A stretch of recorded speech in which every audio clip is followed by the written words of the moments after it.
Just getting ready. So, swipe, screen share. Boom. Again, boom. All right.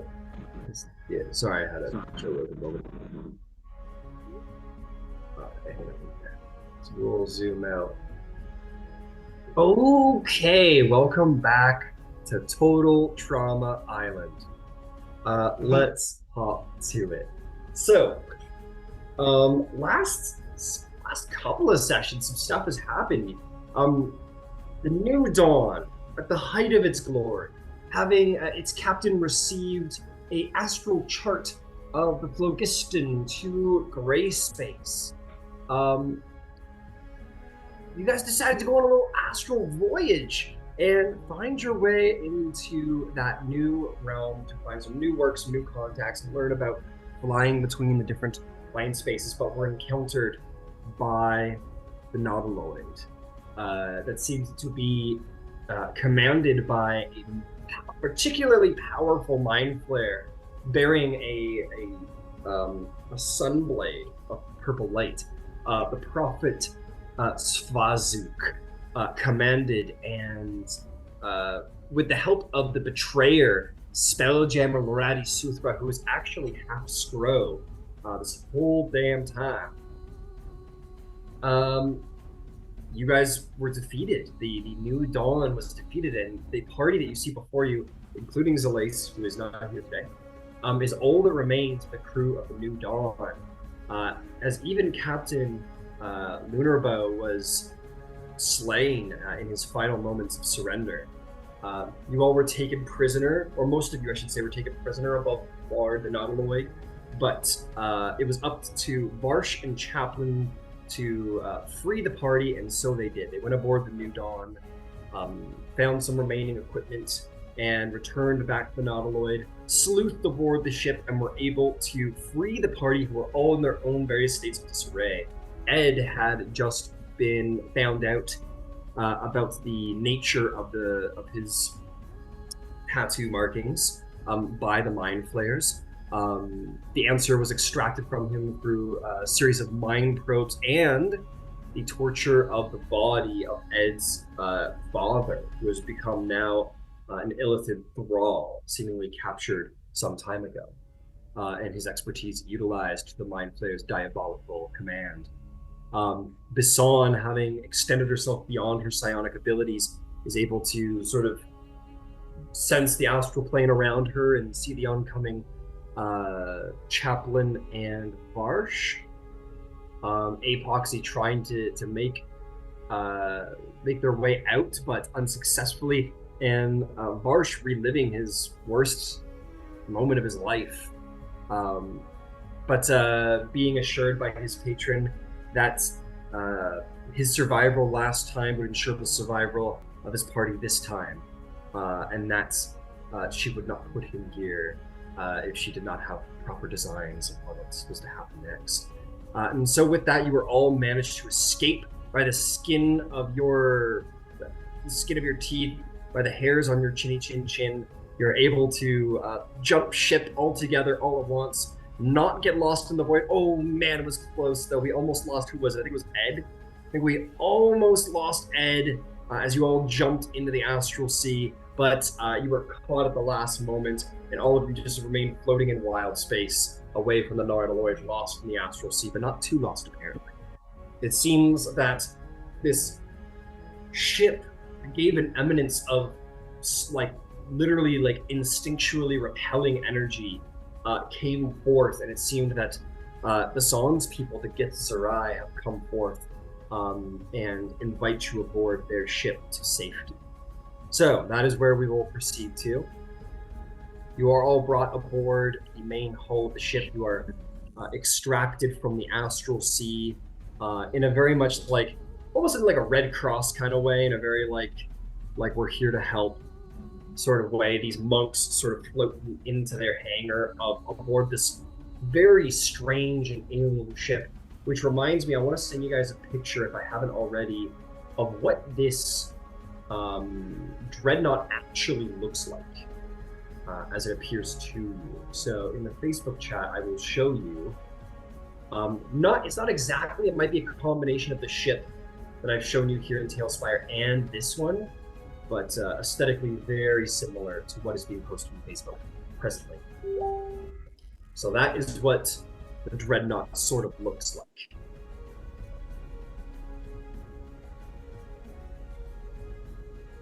But you find yourselves aboard the ship now. The various monks sort of help you onto the ship in your various states of disarray.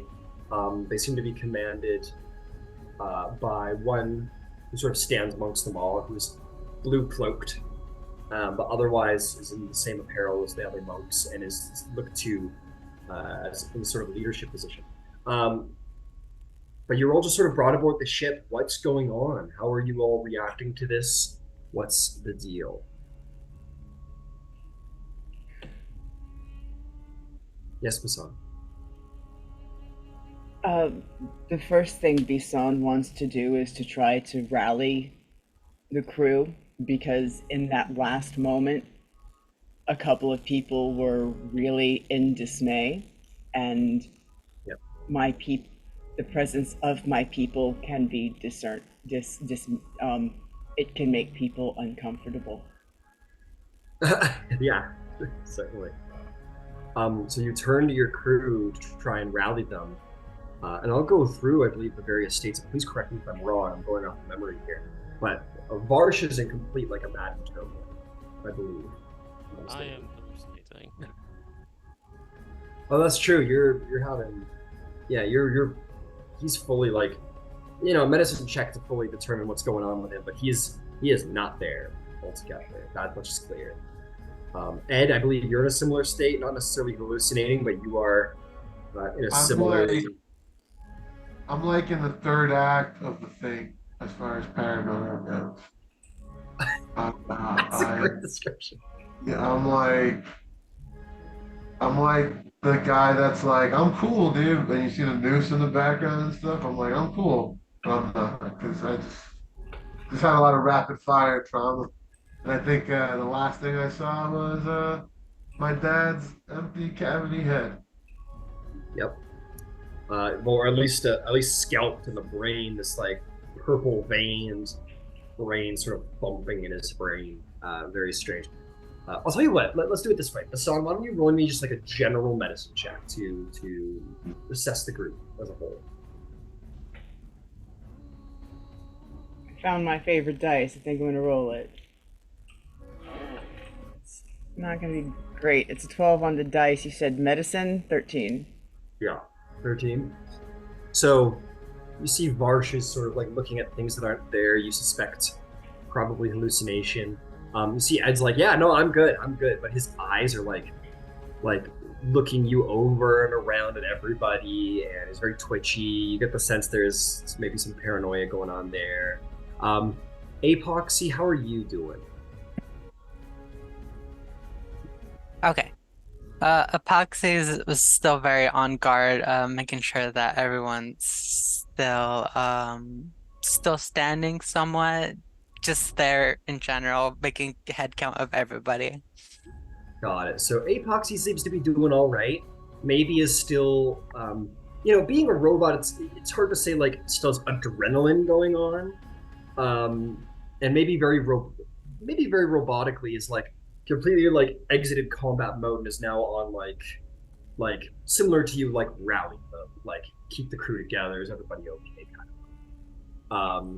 Chaplin, if I'm not mistaken, is like doing the best out of everybody. He's just like, thanks, Glitter Gold, for getting us this far. Just as like, yeah, exactly. I mean, I think with the exception of the impending sense of doom that comes with the Githzerai, yeah. I think he probably felt pretty good about the whole thing, and he probably doesn't feel altogether terrible about being back on board a ship versus floating aimlessly out in the middle of the Astral Sea.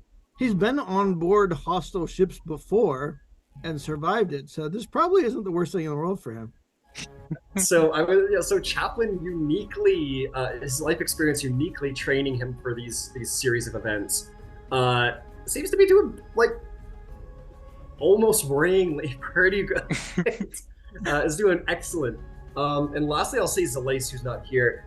He's going through it. You see his hands are like shaking like crazy, and he's kind of like he's kind of that person who like is realizing how fucked up he is, like consciously, like he was like doing fine. He was operating. He was in like emergency mode, and now that he's out of the combat, his hands are like shaking like crazy, and he's like, "Oh wait, I'm not doing it." And he's kind of just realizing how he's kind of upset. He's kind of freaked out by everything.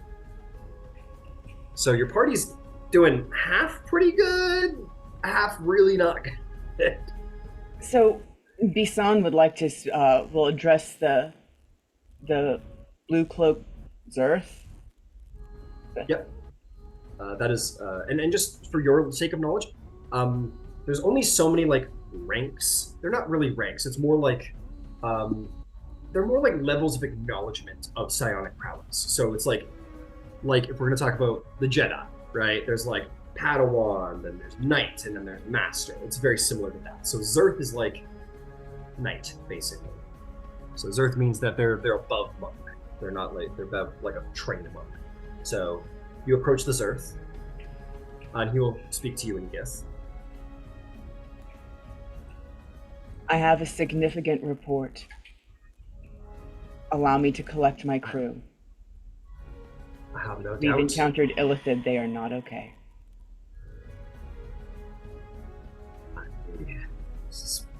The Anarch suspected as much.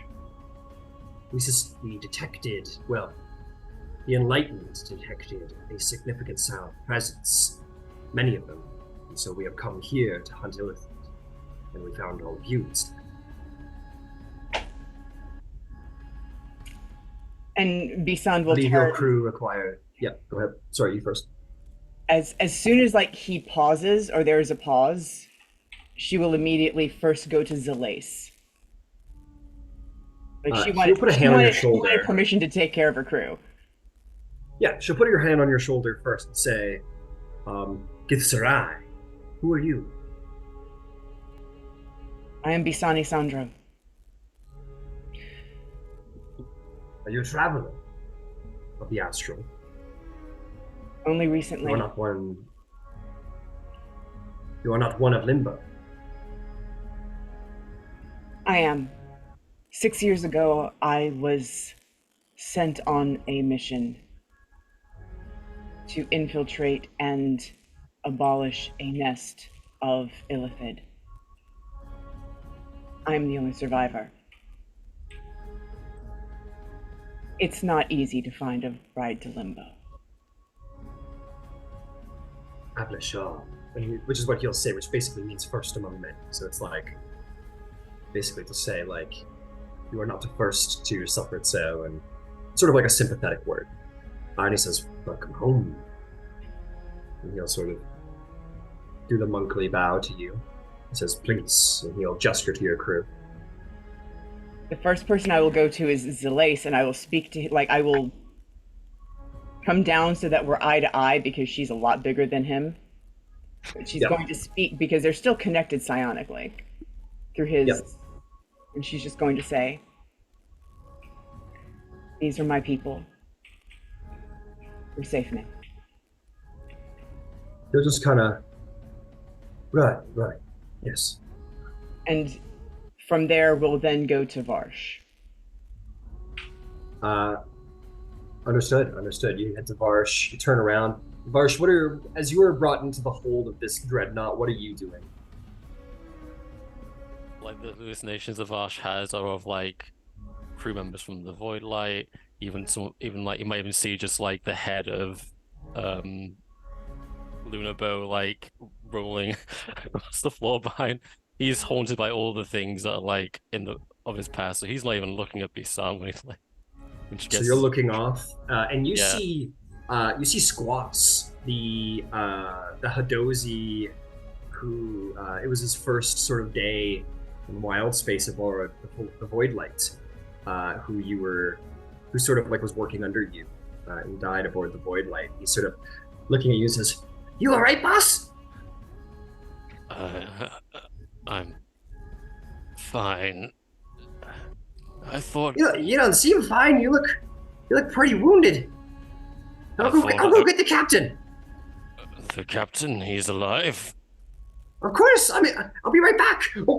And he'll just kind of like go, sort of like monkeying across the thing, and he'll sort of disappear. So like as Bisan approaches you, and he kind of disappears behind Bisan, he'll sort of like how you see in some of those like spy or horror movies, he'll sort of vanish behind Bisan as Bisan approaches you.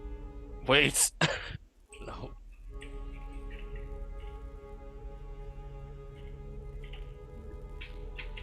Mr. Voidlight.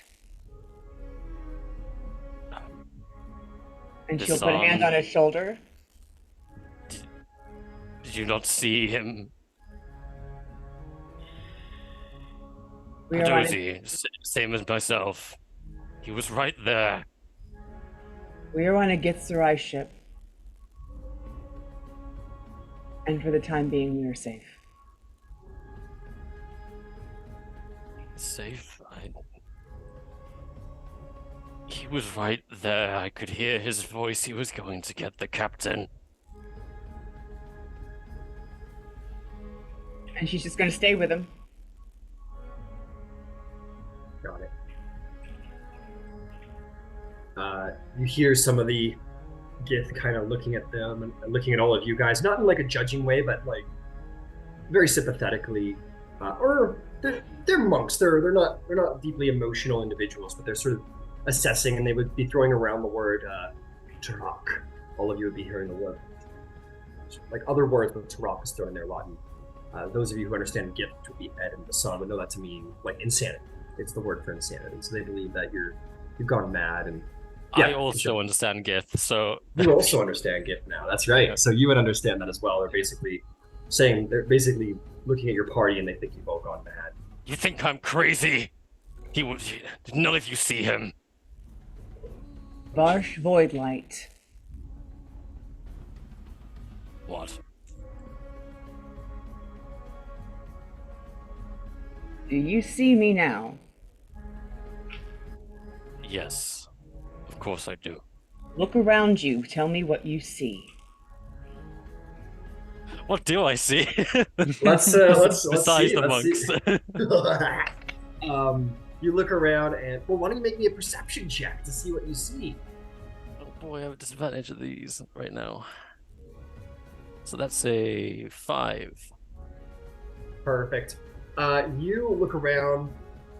You sort of look around. You see the monks standing, and they're talking amongst themselves. I imagine they're like actively in there trying to help each of you individual. Like, one's with you, Chaplin, being like, "Are you sure you're okay?" There's a couple who are standing like near you, Ed. We'll get into all of that, but the monks, the basic monks, are there like actively like looking at you. The Zerth sort of stand and is sort of like doing an assessment. And you look back at Bisan, who's like standing over you, and you see beside her is Captain Lunarbow, has a hand on your shoulder. He says, "Are you okay, Varsh? We're all here for you." But the mind flayers, how do you still live? I'm not lying. You saw it, and you see his head sort of slide off the neck a little bit and fall into your lap, and his body goes in, like on the floor in front of you. Varsh, like, just face just contorts in horror, and I just can't even vocalize how Chaplin. awful. The Zerth will approach you, Bisan, and sort of kneel beside you, put a hand on your shoulder, and says, "Your crew needs medical attention. Yes. If you'd allow, we'd Please. like to move them to the medical." And Bisan will stand and like go like, I will follow you. They will follow me. Got it. So that's what's happening with Bisan and Varsh and the Zerth. Let's go to you three. So Ed, there's a couple of monks that want to help you out. How are you responding? So these two monks come to you and they say,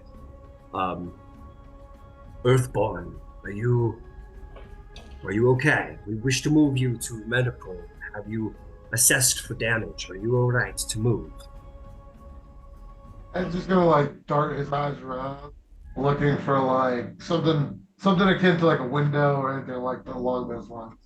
You're sealed. There is the only thing in this room that is any sign of entrance or exit. The way behind you, the wall very much almost like, not like in the Illithid place where like the wall sort of like almost organically like a living thing sealed itself, but like formed like you'd see in magic, like a steel wall just sort of like materialized there. So that's sealed. The way back is gone, but there is past the Zerth stairs.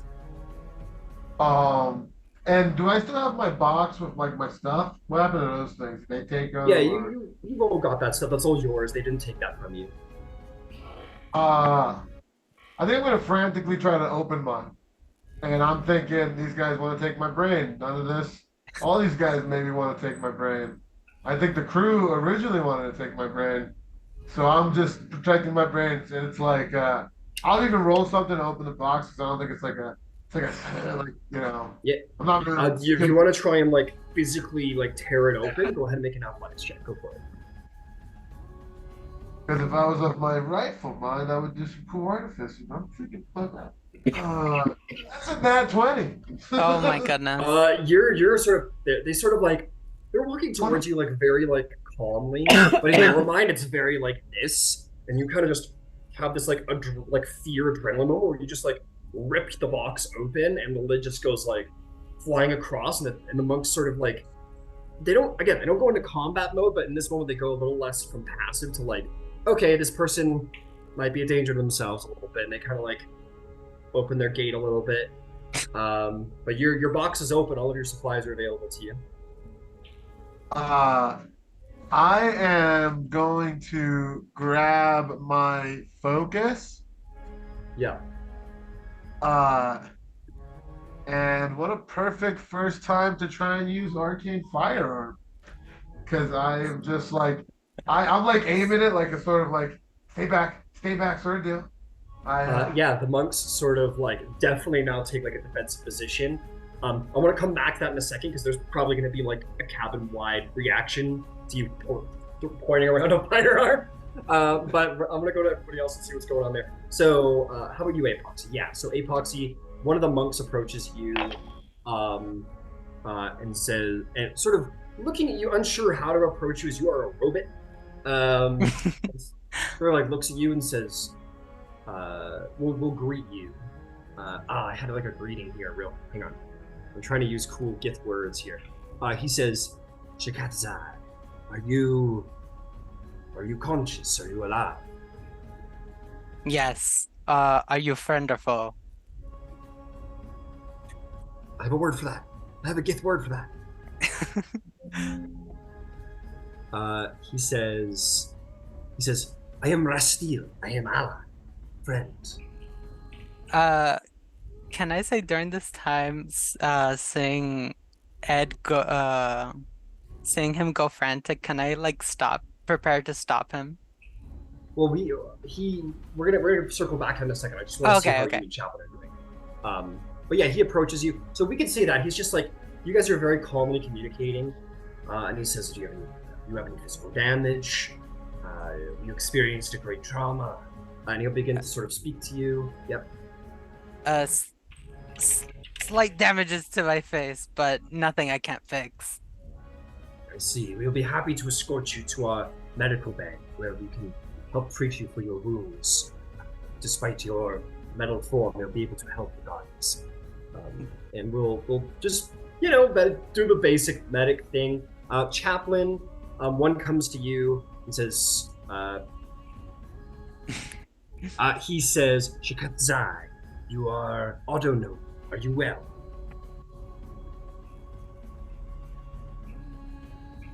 Yes, I'm fine. Are you going to help me take care of my crew? Yes, and you'd see that there's one or two gifts with each individual. And says, we are going to help your crew, yes.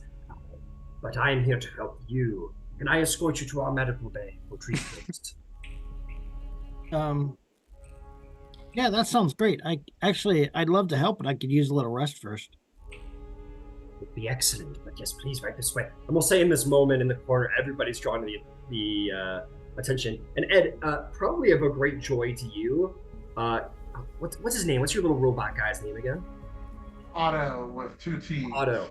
Yeah, Otto sort of looks up at you and sort of like up on your shoulder again, and you pull from it a fucking gun and start stay back, everyone stay back, and the gift will sort of remain very like, and you know about how they function, Bisan, but they still are very calm, even with this weapon being thrown around. But they do have like a very clear like martial art hand up, but they're like, "You may not mean you any harm," and they'll try and communicate with you. How would anybody react? See Ed in the corner, back against the wall, pointing a gun at everybody. Chaplin? Yeah, I'd like to invoke duplicity in front of him. It's like it's Okay. like hands up in like a calming, hold stop gesture. Yeah. Ed, you see suddenly appearing in front of you is Chaplin. You point your gun at him, and he's like, "Whoa!" Right at Chaplin said, "Don't you get any closer." And like, I grapple him. A-P0xi turns and just charges across, and Ed, you see A-P0xi charging towards you. I want you two to roll an initiative here. Or actually, you know what? I'll say, Ed, you got your gun pointed. If you see A-P0xi like full body charge you, would you want to shoot her? yeah, like a fireball, just fireball. All right, you roll an attack roll at A-P0xi as she charges you. And no, we're allies. I don't know you. It's a 6 + 7. To hit. 13 to hit. Will not hit. A-P0xi, you're rush. Go ahead. 1d8. Is that for damage or only for arcane firearm? I hope it. Okay, yeah, no, that's only for damage only. My bad.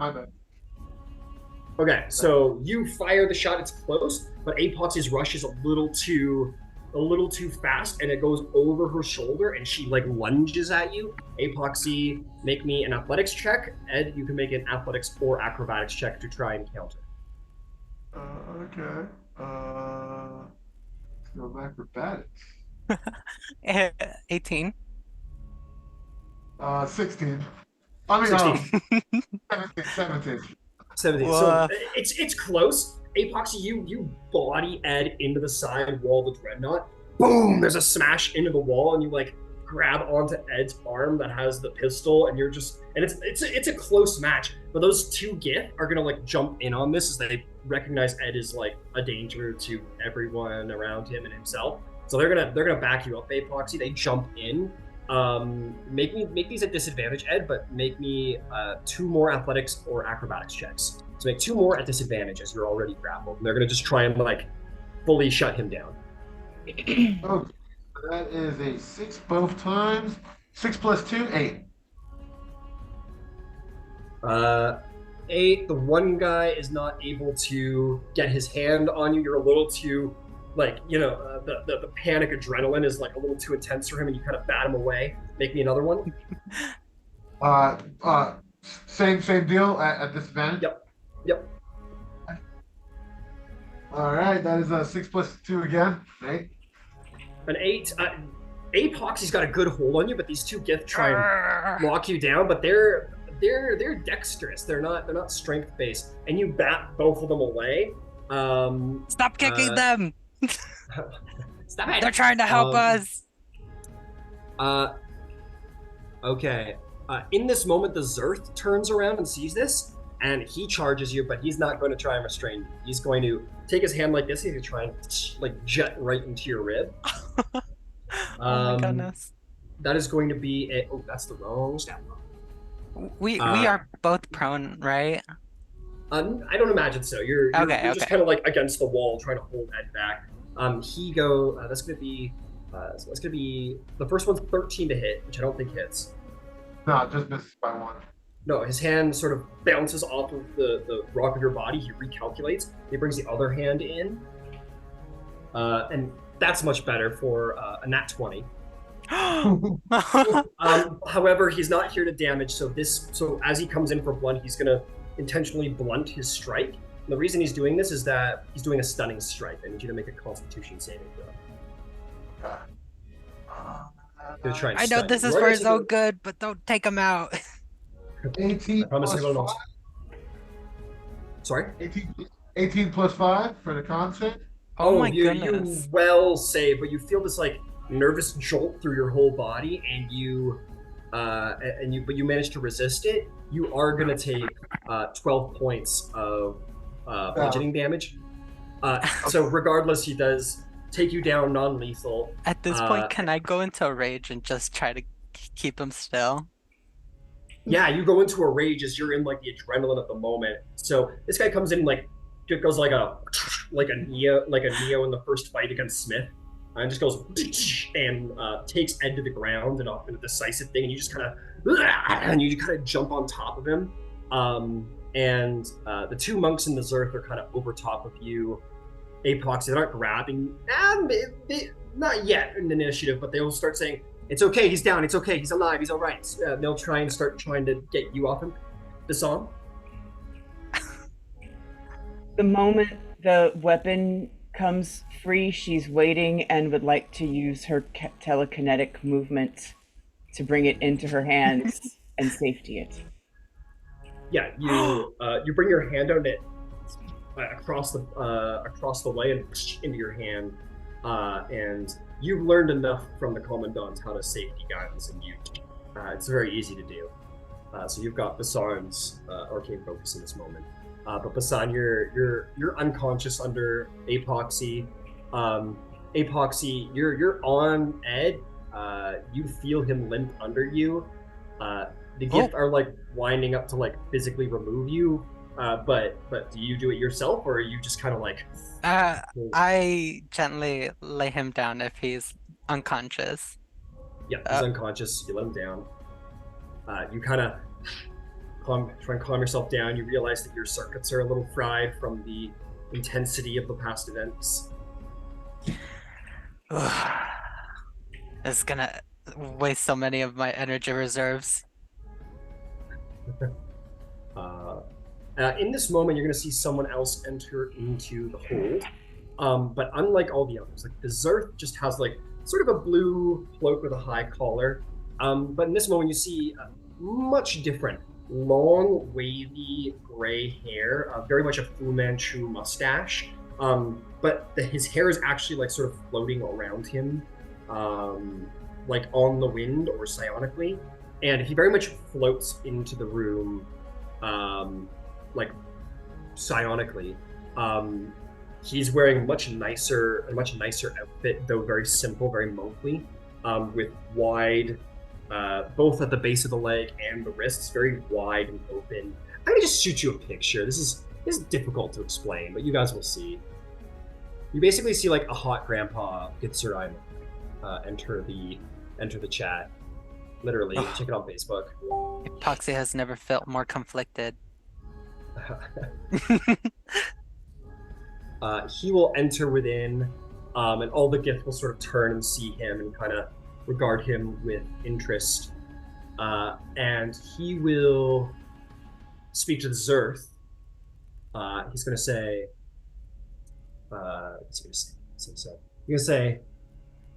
Zerth Hoses. Why is it taking so long to bring these to the medical bay? You're well trained for such situations. He goes, enlightened. My apologies. They have undergone significant trauma, and we are trying to move them there presently. That's good. Good.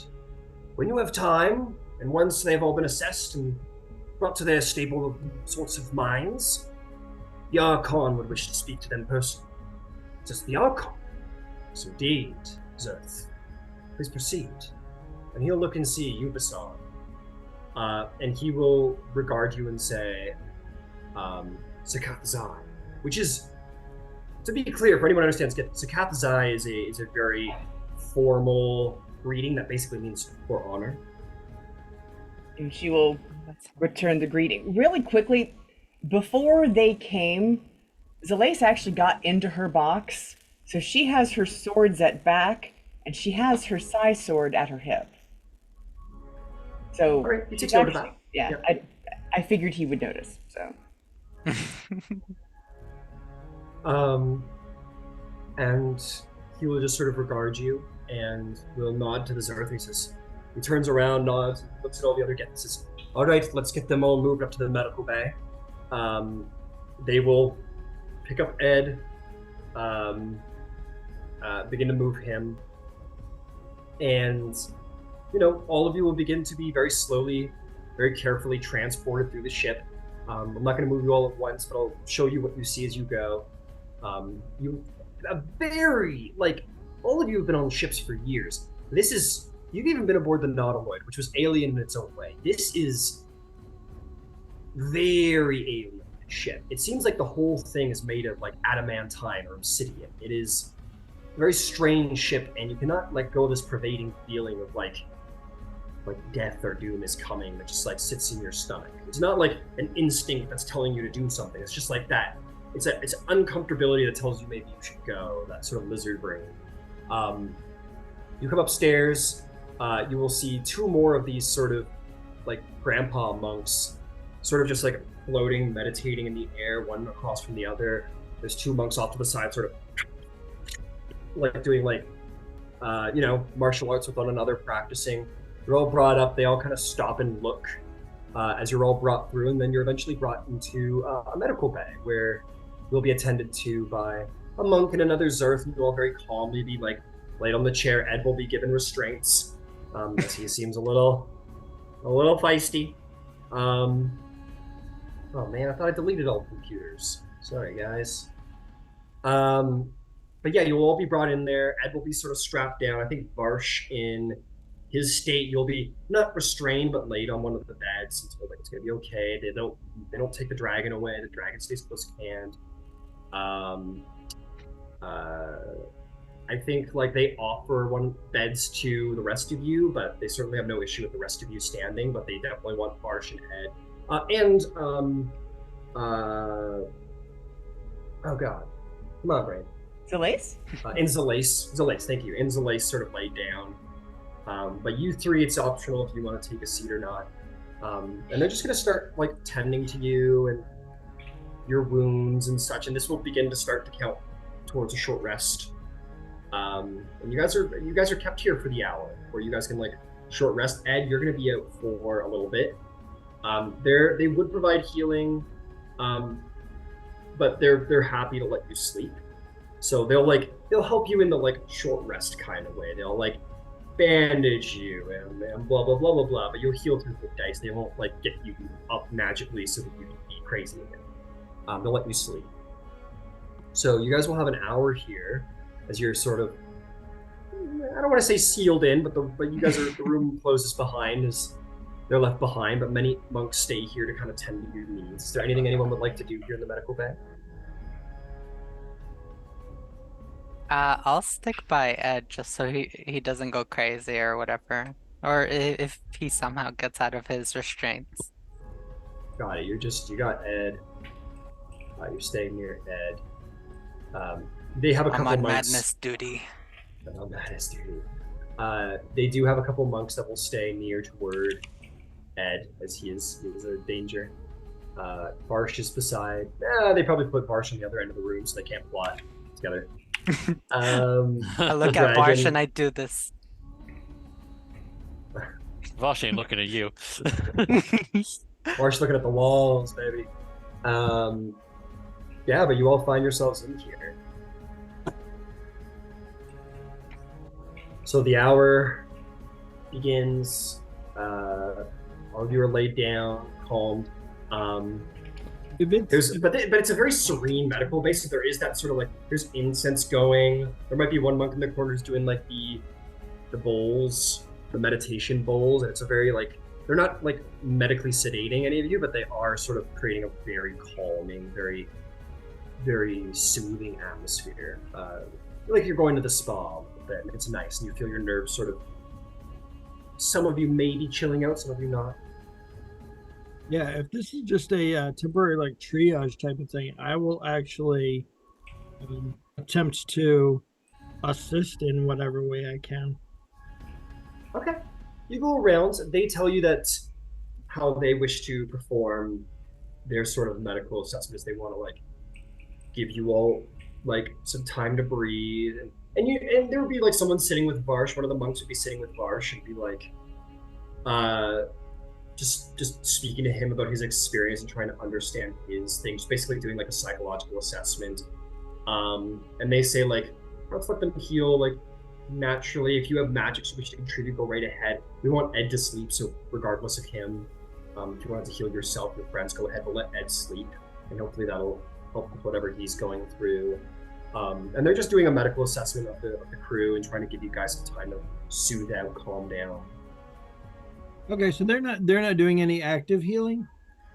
They're doing. So I imagine when people are taking a short rest to heal, they're bandaging and they're stopping the bleeding and they're doing stuff like that. So that is what they're doing. They're doing a medical assessment to understand how and where all of you are damaged mentally and physically.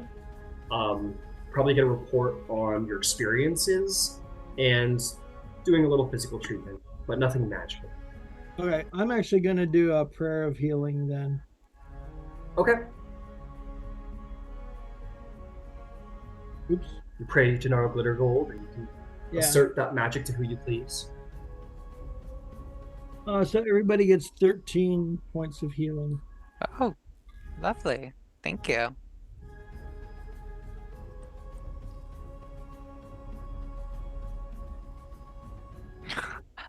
I'm back to full. Me too. Nice. Regardless, so do you heal Ed? Yeah, everyone in the room. Okay. So they kind of like, as you heal Ed. Ed, you come to consciousness as your wounds are healed. You find yourself restrained. You kind of have a Gith monk. In fact, two Gith monks sort of standing next to you on the far wall. You see A-P0xi kind of keeping an eye on you. Your whole party is in the room. You are bound, imprisoned to the chair. Oh no. Zerth gives you a look, Chaplin, of like. I look. I take a second to look each of them in the eyes, like just like a little bounce. They will very respectfully say to you, like, they will say to you, like, Shikatsai, and they try and treat you with like respect and honor. They're not like you prisoner, you. And like an above table question here. Shikatsa, is that like I'm just spitball. Is that like a chill sort of word or like? Shikatsai means for honor, and it's a very respectful greeting in the gift. Okay. Because I'm wondering if historically I've dealt with that. Because it might make me relax a little bit. But, you would have. It's as common as like hello or how are you doing. I think it's a very common gift. And I kind of like just like breathe a little heavy for a few moments. Sorry about that. Not my best moment. Haven't had many of those recently. If you unbind me, I promise to be there. Zerth's. Go ahead.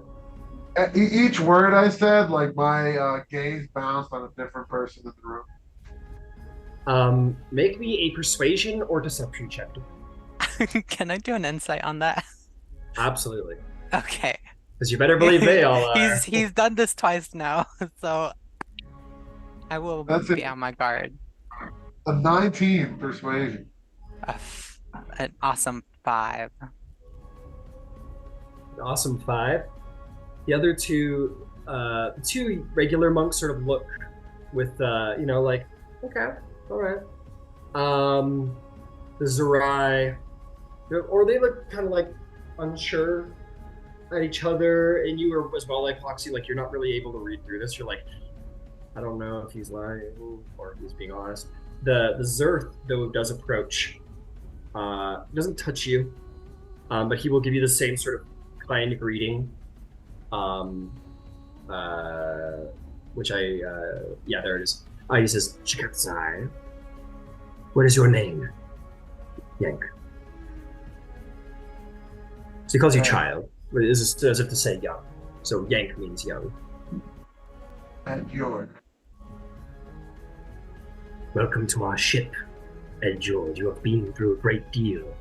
Are you sure you're ready to stand and move about? I look at the Githzerai. Do any of you know Scanner? Scanners.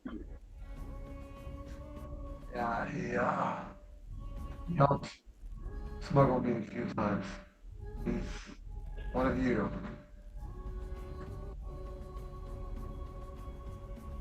They all look at each other and they all shake their heads. And the Zerth will say, "We've not heard of a scanner, unfortunately. It's not a common name amongst the Githzerai. It sounds more like a moniker used by the Githzerai travelers who are not a part of the folds that we are from. But we will be, I trust your words. Do you trust them?" Is Anna by any chance, like maybe in a corner or something? Who is that? Oh, my bad. I was asking you, Ryan, that if Otto is around, like my other champ, is he around? Yeah, I think they wouldn't have removed it from you, as they would have expected it to be like a calming, sort of familiar item, probably like a healthy thing to have nearby. So I think he's like sitting on your knee. And he's looking at you like worried. He's giving you like a little worried head tilt. He's like, "Ooh, ooh." Oh my god. Okay, if he's giving me like the "Dad, you're freaking me out" look, I'll just like nod and be like, "Yeah, here you go." He'll nod and he will click the restraints. He trusts you, or he trusts that you think you're ready to be put out, and they will allow you to be unlatched. He'll say, "Please remain in the beds. It may be good to have rest after such an experience, but we will not keep you bound." And they will unbind you. And your little scanner guy moves up to your chest and kind of like, with the top plate of his head, kind of like nuzzles you in the cheek, kind of sort of needly. And yeah, I kind of just like stay seated. Like my eyes are still bouncing between people, but I'm behaving. He will turn and he will speak to other monks and say, "Let us give us Ed Jord some room." And the monks will just sort of report to the door, and they'll just kind of hang around the door. They won't like lord over you like they were while you were asleep. And the Zerth will look at you, A-P0xi, and give you a little look as well, but maybe not to crowd him too much. And the Zerth will return to his duties. It's okay, Ed. They thought you should sleep, but I thought you should be awake for this.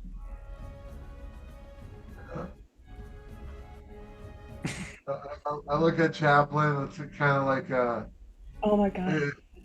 it's a little bit conflicted because I'm honestly a little bit more freaked out of the crew than I am to Githzerai, given the betrayal. So I'm just like, yeah. And that's all you're getting from me, Chaplin. But I'm locked in on your eyes, like I'm On my dead eyes. On my dead robot eyes. Your sort of glowing yellow eyes, and you imagine them turning orange and then red, but they're not. They're definitely not. Hopefully not. It's such a sweet gesture that he did. Yeah. I know, and you're like, "You fucker, I'm onto you." In this moment, another Zerth will walk in, the one that you met down in the cargo bay. He'll walk in and he'll say, "Is there anybody here who feels well enough to recount their events while they're fresh to one of the Enlightened. Bisan is standing up. Will nod to you and gesture for you to follow. And will basically speak to the room and say, Bisan shall be returned to you before we come and ask for the next interview. Right this way. And we'll guide you, Bisan, out of the medical bay and into the room across the hall where you will be invited to sit, and you see the same Enlightened is there. And he will greet you once more. He will say, Shikatzai. Yeah. You have been through much. There will be more to come. There always is. You are a traveler of the Astral Sea, or have you been lost for some time? 6 years. Welcome home. Do you mean to return to Limbo? Not yet. It would appear the Illithid have aligned with the Skrull. A most troubling prospect. We do not care so much about the Skrull as we do about our ancient enemy, the Illithid. However, that is not what is most important right now. What is most important is that we hear of your experience. And we'll gloss over this as we have a couple to go through. Yeah. But do you tell him? He will ask of your experience from the beginning of the Nautiloid encounter to the end. If you bring up Lorati Suthra, he'll ask about all of your interactions with Lorati Suthra, and he'll just thoroughly investigate your interactions with this so-called prophet. Is there any information you'd like to hold back? I find that's always the easiest way to go about this.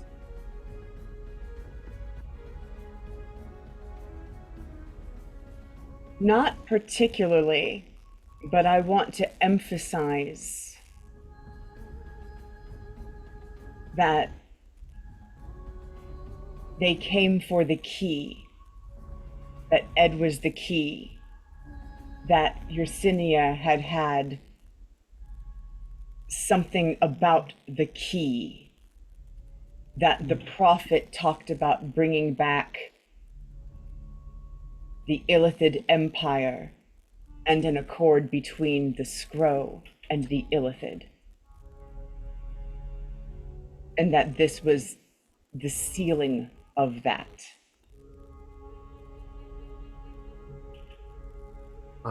He'll nod, say most troubling. We will need to investigate further. Your information has been most interesting. Is there anything else you would like to add before I return you to your crew? How did you find us? We had been hunting Illithid in this region of the Astral Sea, and we felt a number of massive psionic pulses, one after the other. So we traced it, as it is not something we find even in basic mind flares, these powerful pulses. So they were different and worth investigating, and that is when we happened upon your crew.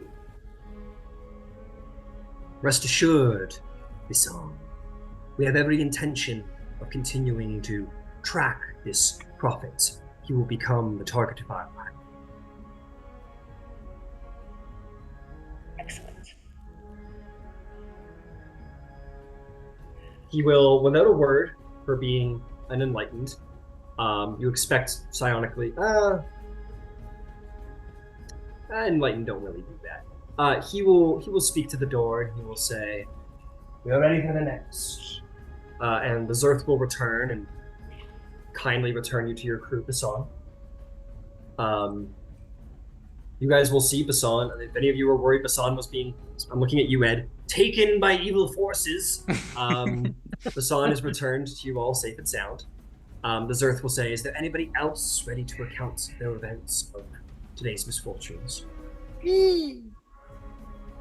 Very well, Autono, right this way. And he will once again say, your crew member, as before, will be returned to you before the next interview in safe and sound. Chaplin, you will be brought to the Enlightened, who will say, "Welcome, auto gnome. Chaplin, I believe your name is, yes. Yes, this is fantastic. What a beautiful ship you have. Thank you for saying so. Not a usual sentiment expressed by living creatures. But I see you've been through much. Would you like to recount for me now the events of today? Oh, sure. There's been a lot going on lately. At which point we'll pause it, and you can recount events, and you'll investigate thoroughly all of your events from your perspective. My question to you is there any information you would wish to withhold from the story? No, not at all. Okay. So he'll investigate you thoroughly. You'll answer honestly and truthfully. You'll say, well, this has been an excellent accounting, and I must say you are quite brave. In our tongue, we have a word for such people as yourself in this Zalace, Malagahir. It means liberator in the common tongue, and I would call you such things. Oh, I like that very much. Malagahir. If you want the spelling, it's MLA''GHIR. Okay. Malagahir. He says, very good. We shall return you to your crew. You'll be returned. He'll ask, is there anybody, the Zerth will ask if there's anybody else who wishes to be interviewed, if anyone else feels of the correct state of mind to do so. A-P0xi will stand up. All right. I'll be on my way now. You Chaplin! will be... Watch overhead for me. Sure. Okay, the Zerth will bring you to the next room. You will speak to the Enlightened, and we'll look at you and say, welcome. Thank you for taking this time to express what you have learned. It's my pleasure. You saved us after all. You saved yourselves. Yeah, Yoke. Now, please, tell me about your travels. And he'll do a thorough investigation of all the events you're aware of, all of your interactions with Arati Sutra, the Prophet. Is there anything that you would like to hold back from your story? Quick question. Would I have known anything about the battle I wasn't a part of? Which battle are you referring to? The battle on the New Dawn. Oh, not firsthand, certainly not. Basically, you weren't like, she didn't walk in with a remote, hit the power button. She like No, okay. No, she basically like, I'll say she like magic circled. She like bound you up in a magic circle. So okay.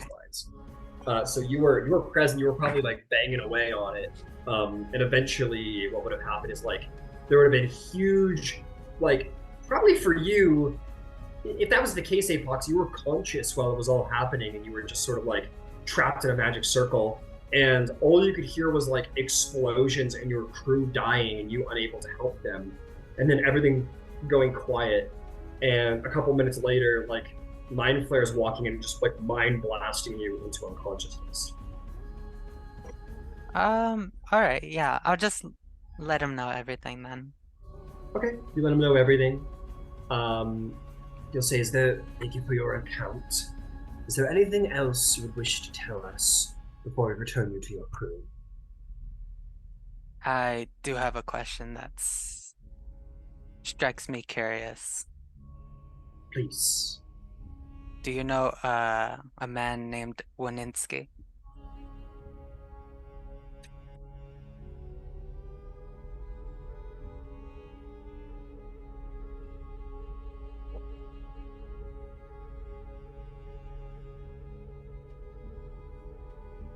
Give me a moment. Sorry? Just give me just half a second here. Okay.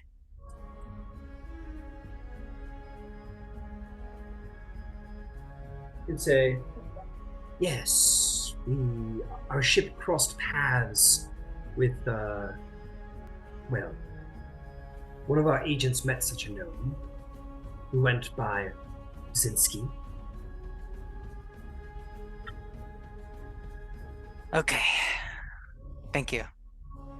This would have been about 2 standard months ago, I believe. in realm space. I don't recall what planet. It might have been the Rock of Brawl itself. Did I just miss him? Oh no. Then that is all I ask. Thank you. All right. Um.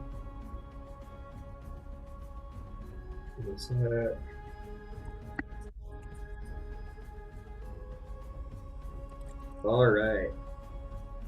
You are returned to the crew. And I think Varsh, you're still seeing things on the wall, and you still got the crazy look in your eyes. And they will say, that is enough interviews for now. We will give you rest, and the rest of you may do your interviews later. And you are all given a chance to finish your short rest, in which you succeed. You may all go ahead and roll your hit dice, click the button, go ahead and take your short rest. And at the end of that short rest, the Zerth, who is sort of escorting you between into the medical bay, he will return and say, quarters have been made available to all of you. You will be welcome to have a run of the ship, except for the topmost level where the Anarch steers the ship. You will have a chance to meet with the Anarch in due time. But when all of you are ready, we'll be happy to escort you to your living quarters.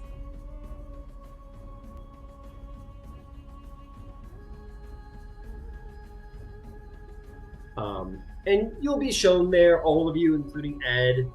They'll ask you, though, if Ed, Varsh, or Zalace would wish to stay in the medical bay. Zalace will say, I'm going to stay here. I'm going to just stay here. So Zalace will just kind of chill there, and he'll kind of just, we'll say he's fallen asleep, but we'll say, let's leave him there, and we'll bring him to you. You can always come check on him whenever you want. And you guys, would Ed and Varsh wish to go with the crew to like living quarters that have been arranged, or would you like to stay in the medical bay? Varsh would go for living quarters. Okay. Yeah, Ed will go to living quarters, especially if they're private.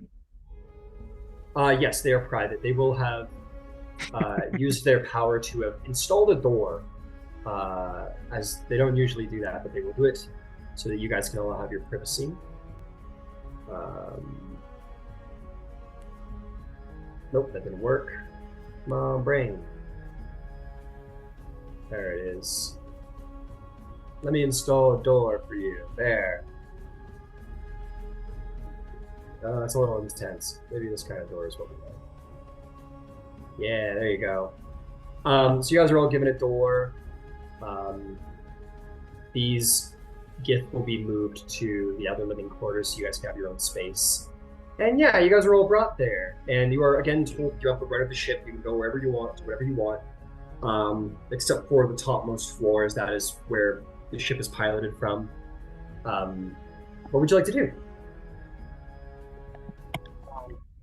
Ed is going to tinker on his arcane focus, and it before it used to look like a little remote, but he's kind of just tinkering.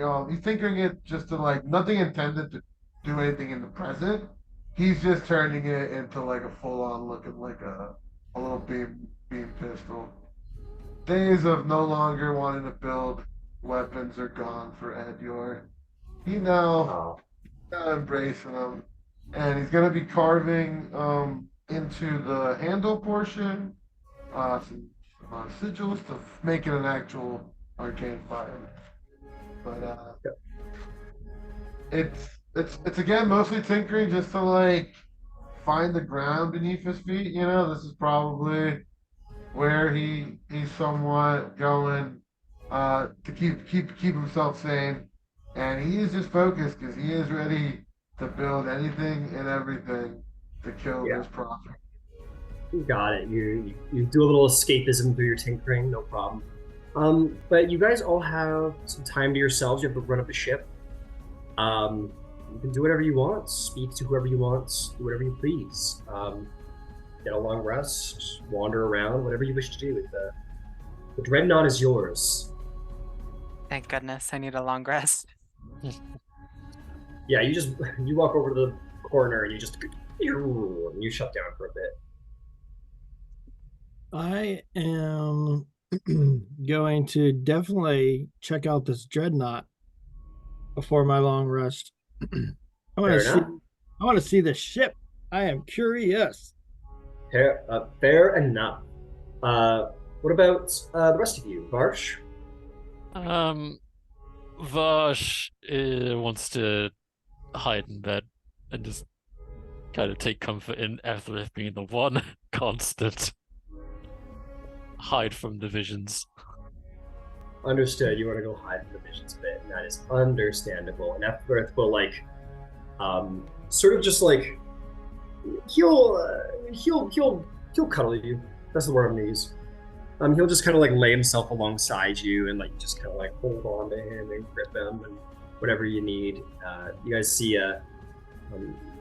who's been for the crew, you know, a very reliable member of the crew, a very experienced member of the crew, if a bit grim, mentally out of commission. And it's probably a little difficult to see. Last but not least, what about you there, Bisan? What would you wish to do? You haven't been on one of these in quite some time. You haven't been on a Dreadnaught in some years. What would you like to do?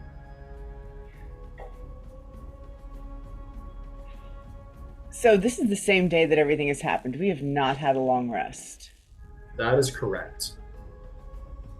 And is this what we're doing up until we take our long rest? You guys can go to have your long rest at any time. Okay. I'm gonna, due to like the insane amount of like trauma, I'm gonna say like we could extend the long rest past like the 8 hours. Like if you guys want to go off and do something and then come back, we'll say that you will all be in sync by the end. It's fine. Okay.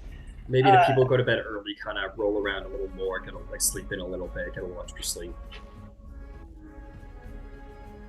Yeah, I think that she would go find wherever they are training, doing physical combat training. Okay. And so Ed, go ahead. Sorry. She would work herself into absolute exhaustion the way fighters do. Okay. So Chaplin, you know, you're walking with Bisan, not sure what she's up to, but you're looking around, jolly as can be. Didn't delete everything. I don't think there would be no, to be clear, there would be no plants. And you know why, Bisan, because they'd all die if they were, oh god, I took too much of the ship. There are no plants in here because the presence of the ship kills such life. So that doesn't exist. There's no plants on the ship whatsoever. But you walk by and you see the monks in various states of sleep or meditation in their own quarters in the next room. I'm not going to go through and delete all the plants right now. You see that there's a very modern bathroom that doesn't exist in the real world, but there's like, you know, it's cool. You're like, what is that room? And Bisan's like, that is the lavatory. Continue on. What's up, Chaplin? Does it have the 2 shower heads? I love the 2 shower heads. Yeah, it's got the double shower head. Yeah, sure, why not? And a bidet. Oh my god. Yeah, there's definitely a bidet. Definitely a bidet. The Githyanki are definitely a little more European than everybody else. You guys get to the stairs to head upstairs. You see the cargo, or sort of like entrance bay that you guys initially came through. A couple of Gith wandering around in there. You head up to what would be closer to the medical bay, and this is where you're going to find what you're looking for, Bisan. You see kind of a common area where the enlightened are sort of just meditating with each other, even with the din of like activity and movement. They're able to focus through all of that and enter into a deep state of meditation to continue their enlightened training. There's probably a Gith over here meditating. You see these 2 Githzerai are still like, maybe they're different ones, but they're doing like the Wing Chun thing. They're like practicing their martial arts together. That would be what you're looking for. If you're looking for some combat. You can head over there and train if you wish. But yeah, you see this room as well, Chaplin. You head in the back and you see what would probably be of interest to maybe you, maybe Ed if you were around. It looks like a kind of general craftsman cargo bay sort of area. There's all of this engine stuff here, but that wouldn't actually be here. Yeah. But we'll just say this is sort of like a tinkerer's chamber, if you will. Is there somebody in there tinkering? Yeah, there's two Githzerai who are not so much tinkering, but like keeping the storage organized, keeping things strapped down, maybe like looking at odd artifacts, putting them down. I think I'll watch them for a while and maybe ask like a annoying question. What's that? The monks are, if they are nothing if not patient. Where does that go? Yeah, he goes. This goes over here. This is used for, and he'll just like explain to you. He goes like, this is a weapon, and they'll just like, you'll just be like, and what's that over there, and what's that over there, and like the most annoying, like curious 8-year-old ever. But you don't get under his skin at all. He is a monk, and he is trained to be patient. Meanwhile, we'll head over to you, Bisan. You approach the two training monks who are practicing their monk stuff. Actually, I will not approach them because what I want to I wanted to be in the right space for it, but I'm not looking to unload on anyone. Yeah. But in the last fight, and certainly all throughout the captivity, she was using tapping into this psionic power, and she's trying to hold on to that. You're still probably pretty dazed about it. Yeah. Yeah. So you want to train psionically? Yep. Okay, you will be doing a lot of what this guy probably over here is doing. So you know the etiquette. You can go up next to him as long as you don't disturb him. You can go and sit next to him, and you can sort of enter your own meditation. And how would you meditate? I would say that in your training, you would have been, and you like maybe you hear some of your masters in your ear here from way back when. They'd be telling you to just do don't try and like tap into your psionic powers. This isn't a set. Don't do a psionic meditation. Do something to like soothe your spirit, like focusing on your ki, focusing on all of that. That is what they would encourage you to. So in the very, very first, the very first thing we saw her doing was actually doing physical forms. And I kind of see that movement through meditation. That's kind of why I didn't want her to work with someone else, but I don't necessarily see her sitting and plugging in. I see her kind of using weapon forms as a focus. Yeah. If that makes sense. I get what you mean. You want to do a little Tai Chi in the park. Yeah. As we've said before. So you kind of go to the middle and you take out your sword and you feel you're not tired. You're probably actually quite wired, in fact, with everything that's gone on, with that warrior instinct. Your body is hurt though. Your body is very sore. You were beat the fuck up by those traitorous elves. And your mind feels like it's bleeding, if that were possible. So you've got a headache, your body is sore. But you're tired, but you can't really tap into the fatigue because you're so wired, and you just kind of like try and soothe all of your muscles as you go into your forms and practice movements and just extending your body peacefully, calmly, using it as a focus to your mind. As it gets Githzerai, they usually are very good at focus, or just like on patience and internal focus. But you're unlike a lot of them. You're actually quite a lot like them, but maybe haven't really listened. You're very, very physically in tune, and they are as well, being monks, but you're very in tune with your body, and that is what helps you sort of enter into a sort of meditative, calming state. You move those sore, painful muscles, and it calms and soothes your mind, which is what you need in this moment. Is though your body is hurt, you're used to that. You're not used to your mind hurting so very much, so you kind of go a little numb, let your body move for you a little bit, Just practice all of your forms. It's hard because you can't help but, while doing this, imagine making these movements against the opposing blade of the Commandant, the Anisos. Somewhere out there in the Astral Sea is charred and scattered across the deck of the New Dawn. And moving, remembering that you moved in such a way a lot faster not too long ago, and you did it not back to back, but on the same deck as the captain, fighting for the survival of the New Dawn against all odds, and can't help but recall that final moment of his head falling to the ground. I want you to make me a wisdom saving throw to see if you're able to steel your mind, calm your mind from these events.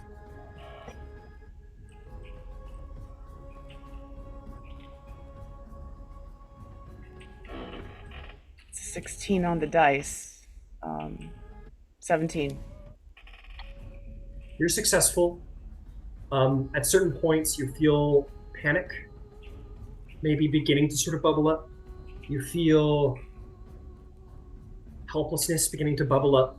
You feel emotion bubbling up, but you've been trained well in your past, and you're able to use the movements as a focus, and you're able to calm those feelings, calm those irrational emotions tied to the events, and just focus on the swing of your blade.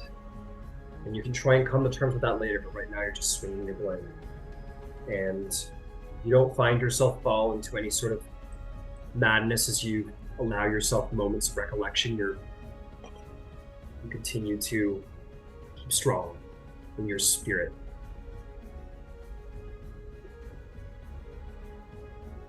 Chaplin, we'll come back to you. Do you bore of this room and their lack of, and the fact that you can't get a rise out of them? Yeah, and not even so much bored, but more just that he knows there's more ship to see, and it's like he can't see it all fast enough. So, I'll continue traipsing through the ship to see everything until there's nothing left but the upper deck. Understood. And you will see Bisan, eyes closed, going through her movements as you've seen her do many, many, many, many times before. You move past all of that.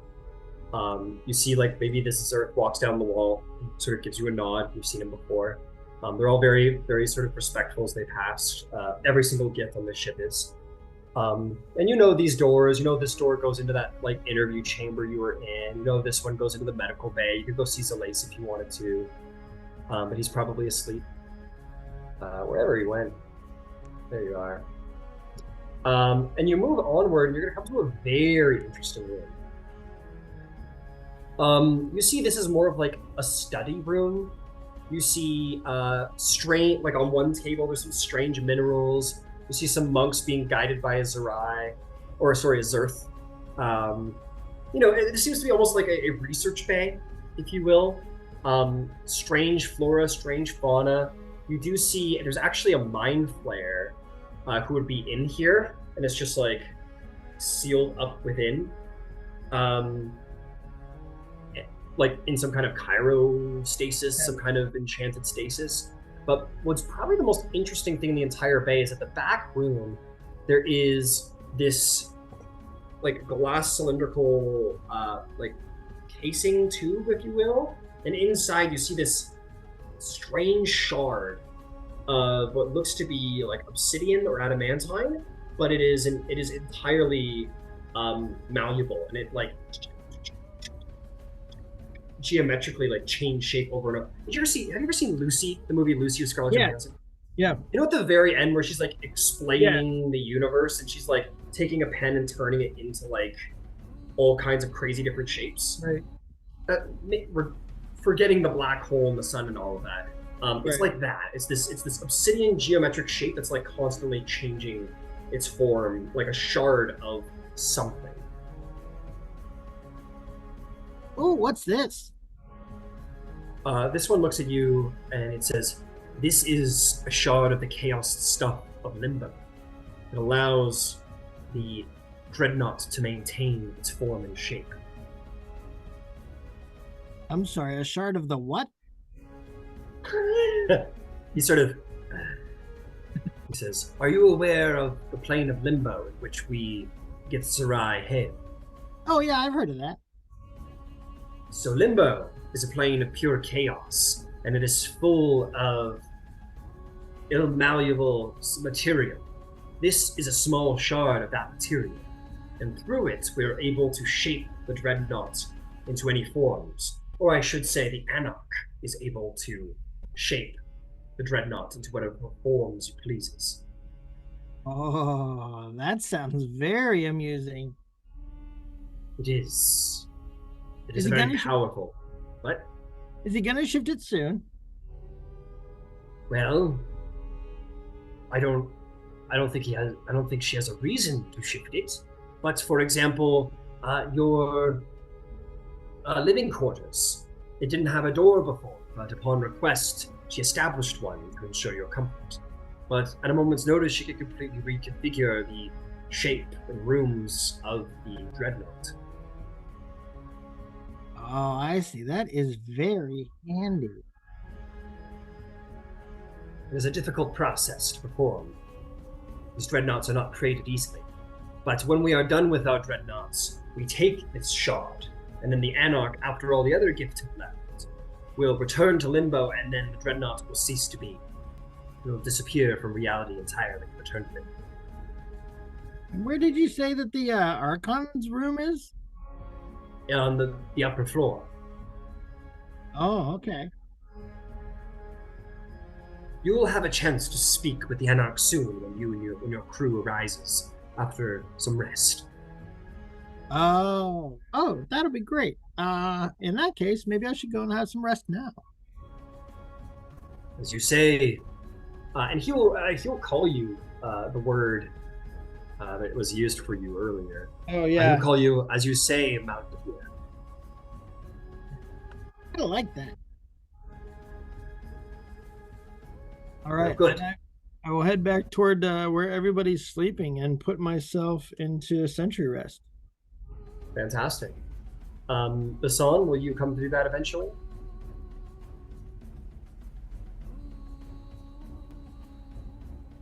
Can't hear you. So, once she is exhausted, yeah, you'll be the last there for sure. Yeah, she will go. And we have private quarters. You do. For your crew does in the gift. Yeah, that's okay. So the like this is quarters like you have shared. a common living space. Yeah. It's a common living space, but it's private to your crew. As she takes off the armor that the captain bought her, and the boots that he gave her, and takes down her hair. And I don't know that any of y'all have seen her with her hair down, because it's usually braided and up very carefully, and she's just wearing like what she would go to bed in. And the captain and probably still doesn't, is when you return, like Ed's probably like asleep at the table, probably just mental fatigued himself out. The two robots are in their stasis, and Varsh is asleep with his dragon. Oh, perfect. So I'm pretty much alone. That's perfect then. I think she'd just clutch his holy symbol and weep.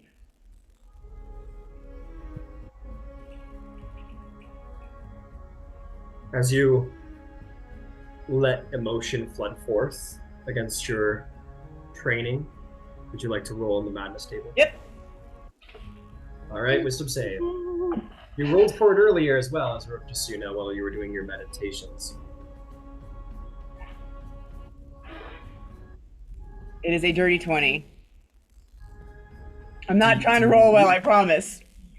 If you want to go crazy, you can go crazy. I think she's trying really hard not to, but I think she loses it. I think in this moment, it's not even despair. It's just you It's know, a she adored him. as you. Actually, I do have one question. Because in that moment when he lost his head, technically she was all entangled by the mind flayer. Yeah. I'm gonna say you witnessed the event. Like you were incapacitated. So when you're incapacitated, it depends on the condition, but I'll say that like though you didn't really have control of your body and you couldn't really make words, your senses were still functioning. Okay, that's good. That's what I was hoping you were for. blinded. Yeah. So you did witness the event, and you did see like the explosion that ended the commonwealth as well. You didn't see his body, but you did see him sort of disappear into flame. And to be clear, the last thing that happened before the captain put his mace down was her getting taken. He put his mace down because the mind flayer threatened to basically suck your brain out like a milkshake through a straw, and he wasn't willing to let that happen. So he surrendered himself for that and died because of it. No, she's done. So as you release this emotion, it feels very much like you are willingly failing a wisdom save anyway. You're allowing that emotion to pour forth. Why don't you roll me a D100?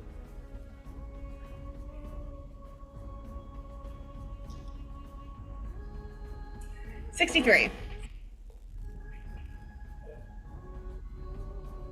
As you lay in the bed and you have, not like Varsh was having, a little bit like Varsh was having like just sort of like here and there, like little things that are making him lose sense of reality.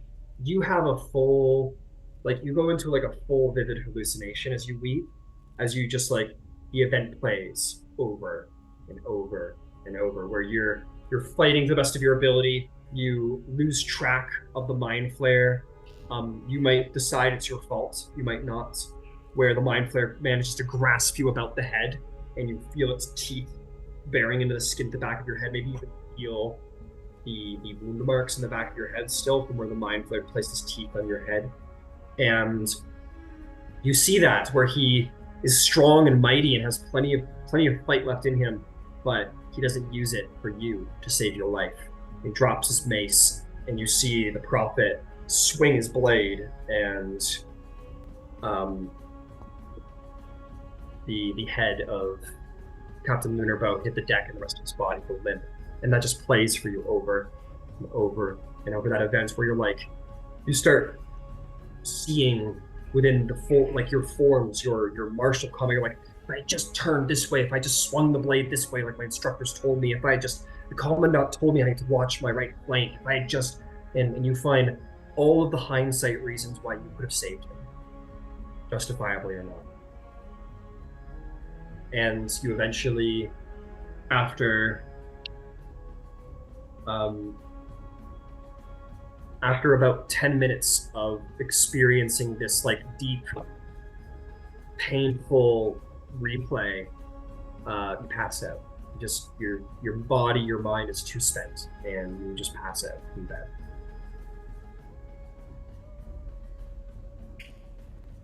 I'm gonna grant Varsh, Bisan, and Ed inspiration.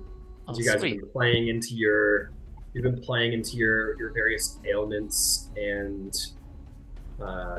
trials. Excellent. The RP has been excellent. So go ahead and take some inspiration. You all go to sleep. Who knows how much time passes, except for two of you. A-P0xi and Chaplin, A-P0xi a little before Chaplin. I'd say maybe an hour before Chaplin. So A-P0xi, you're the first to come back online as you see the rest of your party down and out.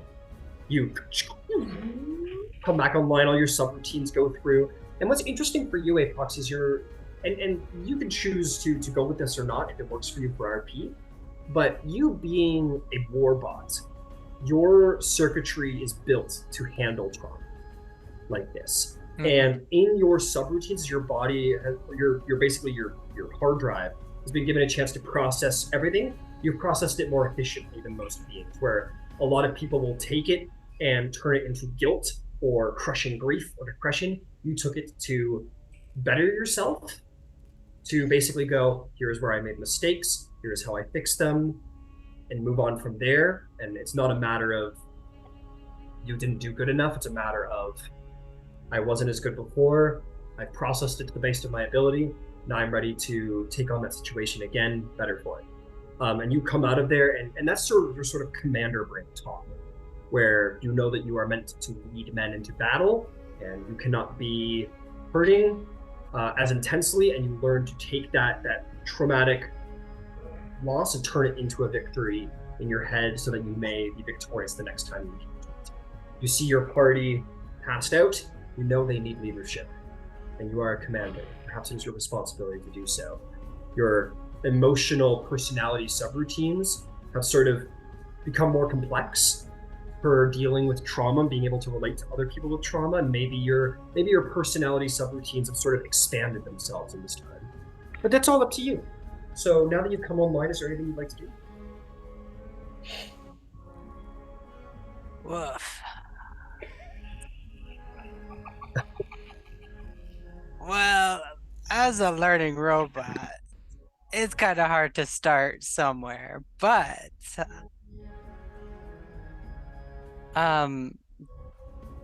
just processing a lot of the things that the whole party is experiencing.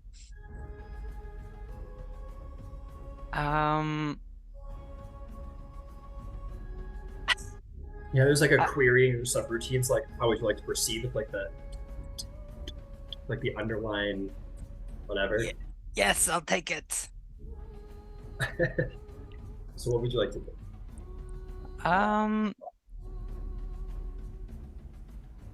I guess in some ceremonious way, A-P0xi is gonna yank a bit of their hair and just as some kind of blessing to the others, leave it in their pockets or whereabouts. You yank out your own hair and leave it in their pockets? Yeah, I mean, A-P0xi doesn't have any clue of how to start keeping the morale up, but he'll start there. All right. There are certainly weirder rituals in human history than that. I don't know what don't know how to yeah, you're not sure entirely how to connect with these people, so you do it physically.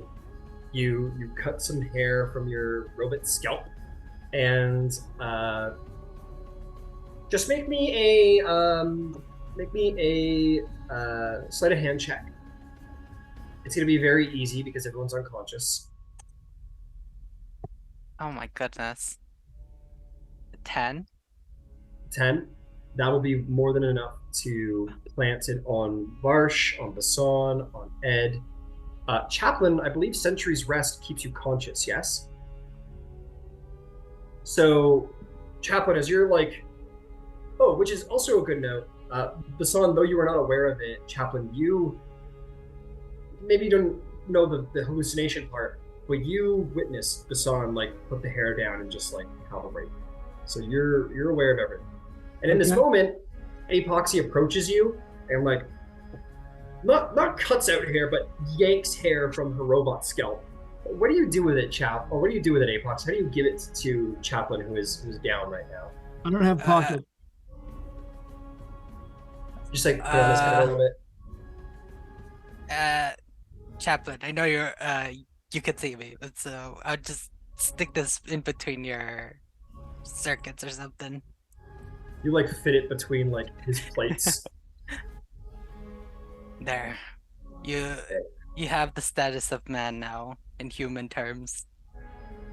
I just put it on like his chest. And you're like deactivated Chaplin, but you're recording all this. And you're like, put hair on his chest? Yeah, she put hair on his chest and says you're a man now by human terms or something like that. That's actually pretty funny. That's actually really funny. All right. With that, you have clumps of missing hair, and people have robot hair. I just want to say it's like how would I explain this? It's like just a bundle of 6-inch hair just somewhere in their pockets or just hanging loose. Yeah, so all of you at it's a complete RP choice for everybody here except Chaplin, who you're aware this is all happening. At any given time, you guys are allowed to discover these. At any given time, when your characters become conscious, just for fun, just to put that out there. But yeah, A-P0xi, you take a small clump of hair, synthetic, robotic hair, and give it to each person. What do you do next? Gosh, I don't have many belongings to appropriately gift everybody. I leave one by the dragon too. All right, you give the dragon some. And I'll go upstairs just to explore now that I feel confident enough and to be ready for anything. You as you walk through, people treat you with respect and give you the nod, but you definitely get a sense you unnerve some of them as a warbit. We will call you as a war robot. You walk through a very startling appearance, just as you do on the Rock of Brawl. I give some of them a smile, showing my gnarly teeth, and proceed onward. And they're like just. Everyone like smiles, right? Yeah, they don't smile, but they like do like the respectful like monk nod head bow to you. And you work your way through. Things will change here and there, except for the enlightened. The enlightened just seem to just sit there and meditate like unending, which is cool. But like the monks will swap out between who's sleeping and who's not sleeping. But you can make your way around and see what's going on. And, yeah. I'll go further into the bag just to see what they're up to. Oh, well, I want to go up to the closest person and ask them something. All right. You go up, you see one of the monks sort of like meditating. Do you want to go up to him? Yes. All right, you walk up to the meditating monk. He doesn't regard you. He continues to meditate. Excuse me.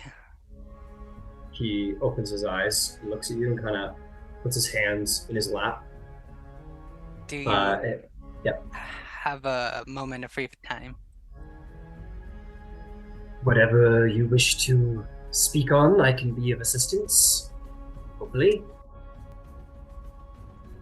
This might be a big ask, but can you teach me your language? He tells us that you wish to learn of the Tirsu. Yes. Tirsu means gift language. I see. But yes, I would love to learn. He will say, and he'll just start taking you through certain words. He'll say, you are aboard our ship, which is what we call a Githzerai. That is our word for ship. You seem a warrior type. Would you like to know a warrior's phrase? Yeah. I just thought learning the language of a couple of my crewmates, I could connect with them. Traith Khan Zahar means may your enemies know I am. Oh no. There's Perhaps already some something steam coming out of his head. Perhaps something similar. How about you seem like you might like a curse word, yes? Oh goodness, please. The word for shit is tiskva. Tiskva. Tiskva means shit, and if you want to tell someone they can eat shit, you can say tiskinva. Tiskinva. Okay. That's right. Splendid. Can I have a couple more? It says a usual greeting in the Gith tongue, and this is one that you probably should know to say hello. To say for honor in Gith is a usual greeting. Shkathzai.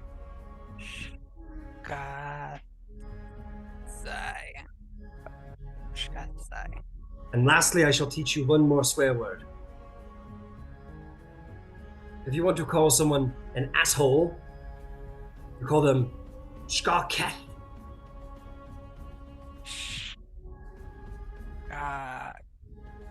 Cat. Yes. Lovely, you've been wonderful help. And he will give you one of those and return his meditations. Oh, You'll see, like, as you turn around, you see one gift, like, in the corner, like shake his head that, not at you, but at the Githzerai who just taught you a bunch of swear words. Like, really? He also does the bow and says, Shkatzai. Shkatzai. And he will be impressed, and he will give you a little nod and give you a little bow ahead. I guess that is all for the moment. I will hopefully come back to this. All right, yeah. Anyone wants to learn a couple of Gith words, they'll certainly teach them to you, no problem. And we will move on from there. So, yeah, A-P0xi, you sort of wander around. Chaplin, you come online at this point. You are now functional. You have got your long rest. Is there anything you'd like to do? Yep, As you find these hair. like synthetic, noticeable purple hairs, sort of stuck between the plating in your chest. Yeah. I'm gonna try and tuck them in so that they're like more secured. I want to keep them there. All right, you kind of like spread them out, so you got some chest hairs. And then I'm gonna go traipsing again, because everybody else looks crazy, right? And it's gone. Yeah, you're like, I'm not into this energy. You walk away. Trauma's for losers, and you leave, and you will come up the stairs, and A-P0xi will turn around and see, as your little tutor session has ended, you'll see Chaplin appear. Chaplin. Oh, hey, Shkatzai. He bows. What? Wait, what was that? I don't know if I said it right. Shkatzai. Shkatzai, that's fun. That's a greeting? Yes, it means. Oh, well, it is a greeting, but the translation is for honor. Oh, that sounds very serious. Okay. Shall we go greet some people? Oh, there's this other greeting. It's Teskinva. Okay. Sounds good. Try it on that guy. This is incredible. So he'll be like, "Hey, buddy, Teskinva."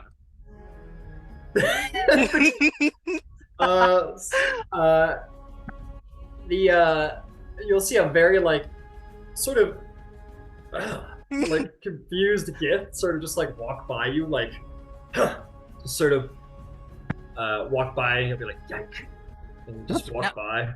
Now, I haven't told you what that means, but it is a formal way of saying hello to a stranger without much formality.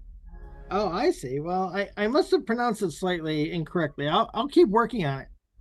Okay. Just to remind you, Teskinva. All right, Teskinva. Got it. All right, now come see this cool new gadget I found. Oh, please. There's not much to do.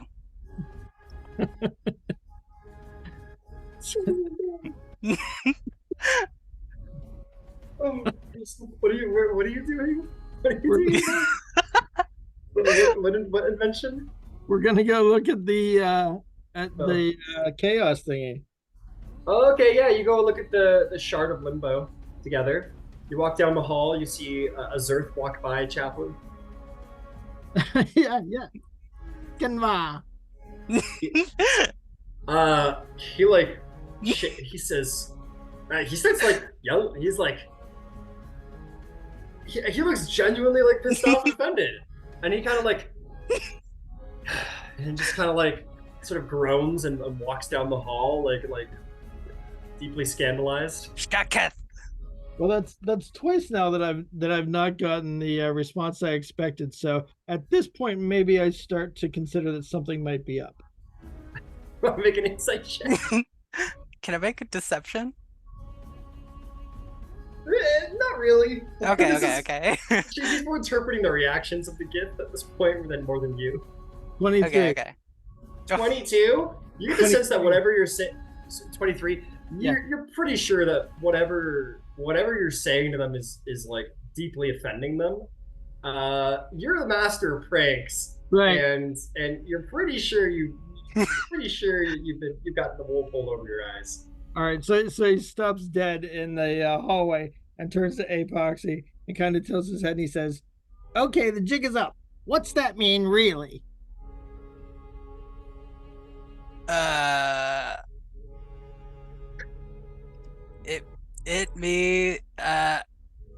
You know what? I kind of forgot. I don't think you're telling the truth, but I think that that's probably pretty funny. So I suggest we do it to the others when they wake up. That is a lovely idea. I will wait for them to wake. Considering the other three actually know gift, this will go great. All right, you turn around and you start walking away. Pretty sure, Chaplin, that A-P0xi's taught you an insult, which is useful in its own right. And you return back to the room. You'd see a different Zerth is attending the room now. Different monks are attending the rooms now, and you see once again the shard of limbo sort of reforming and configuring itself. Oh. So as we walk by the nearest one, I'll say, "Oh, hi! They said I could look at this." Goes, very well. We'll just gesture. And then I'll motion for A-P0xi to come over and we'll get close, like real close up to like it's like a glass cylinder, right? You guys are doing like a Ferris wheel at the top of the skyscraper. I'm right over Chaplin. Whoa. Yeah, you're over Chaplin. Chaplin's down here. You both got your robot faces up against the glass. The Githzerai are watching you very like, these are the strangest robots we've ever had on the ship. It's some sort of chaos generator, they said. They can use it to change the way that the ship is constructed. The ship changes? Apparently so. They said that they built a door for us into our living quarters. And they said they could change all kinds of things around the ship. Can I make the ship bigger? I don't see why not. That is amazing. Yeah, I guess I always forget, is it Anarch or Archon? That's a great question. Let me look real quick. Does it have like a manufacturer's Anarch signal? It doesn't have any manufacturers. There's no label on it. Okay. Yeah, it's just a piece of strange, like obsidian-like material that moves like water. I turn around and yell out, "You Gith! Who made this?" The monks sort of like look up and kind of continue working, and the Zerth will approach you. They'll say, "Oh, Zerth." He'll say the shard. The shard was not made. It was taken from Limbo. Where's that? Limbo is a plane of existence, much like your Mount Celestia or your Yizgard is a plane of pure chaos. It is impossible to survive if you do not have the psionic potential of the Gith. Is it the next planet over? It is not a planet. It is not a wild space system. It is another plane of existence. You can access it through portals in the Astral Sea. Oh, how do people know about it? He'll start going into like the mythology of the Gith, and he'll say, "Well, in the beginning, there was essentially there was a disagreement. This is a long history. So, when the Gith freed themselves from illithid control, they split into two groups. And one of the groups was led to Limbo by our great progenitor by the name of Zerthamon. He is the leader, he was the original leader and creator of the Githzerai faction, and led us all into Limbo so that we may be safe from the Illithid and the Githyanki. And he's the greatest of us, was the greatest of us before he died. Truly amazing.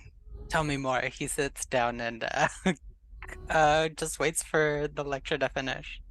He will begin the lecture and he'll say, well, we Githzerai were born as a race at the end of the Gith's bloody genocidal uprising against the Mind Flayers who had enslaved us for eons.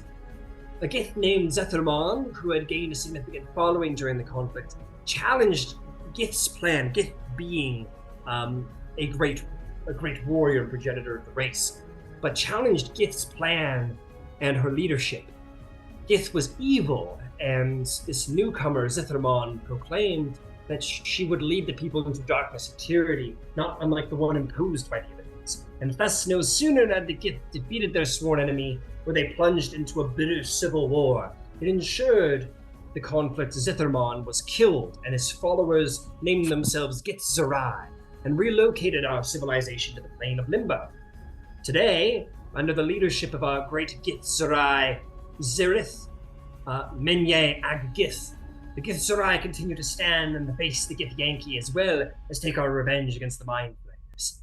And through foyers into the material plane and other realms, such as the Astral Sea we are on now, we provide stiff opposition to our enemies' plans for world domination. So, Illithids are the ultimate bad guys. Yes, they enslaved us for quite a long time, but it is our belief that the leadership of, well, anyway, Vlaakith, the Lich Queen, Vlaakith, now leads the Githyanki into a new age that is not very different from what was endured under the Illithid. The Githyanki are enslaved, though they believe themselves freed. That is unfortunate of them. At the moment...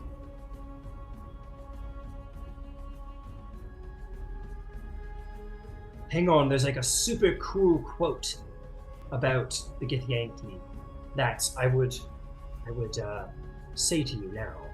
Oh, I see you're scrolling through your screen there. No, don't look. Oh. I should know this off the top of my head. No, I don't doubt you. Where is it? It's a really cool. Oh, there is a great Githzerai monk by the name of Adika Falhand, and he had a magnificent teaching and a perspective about the Githyanki.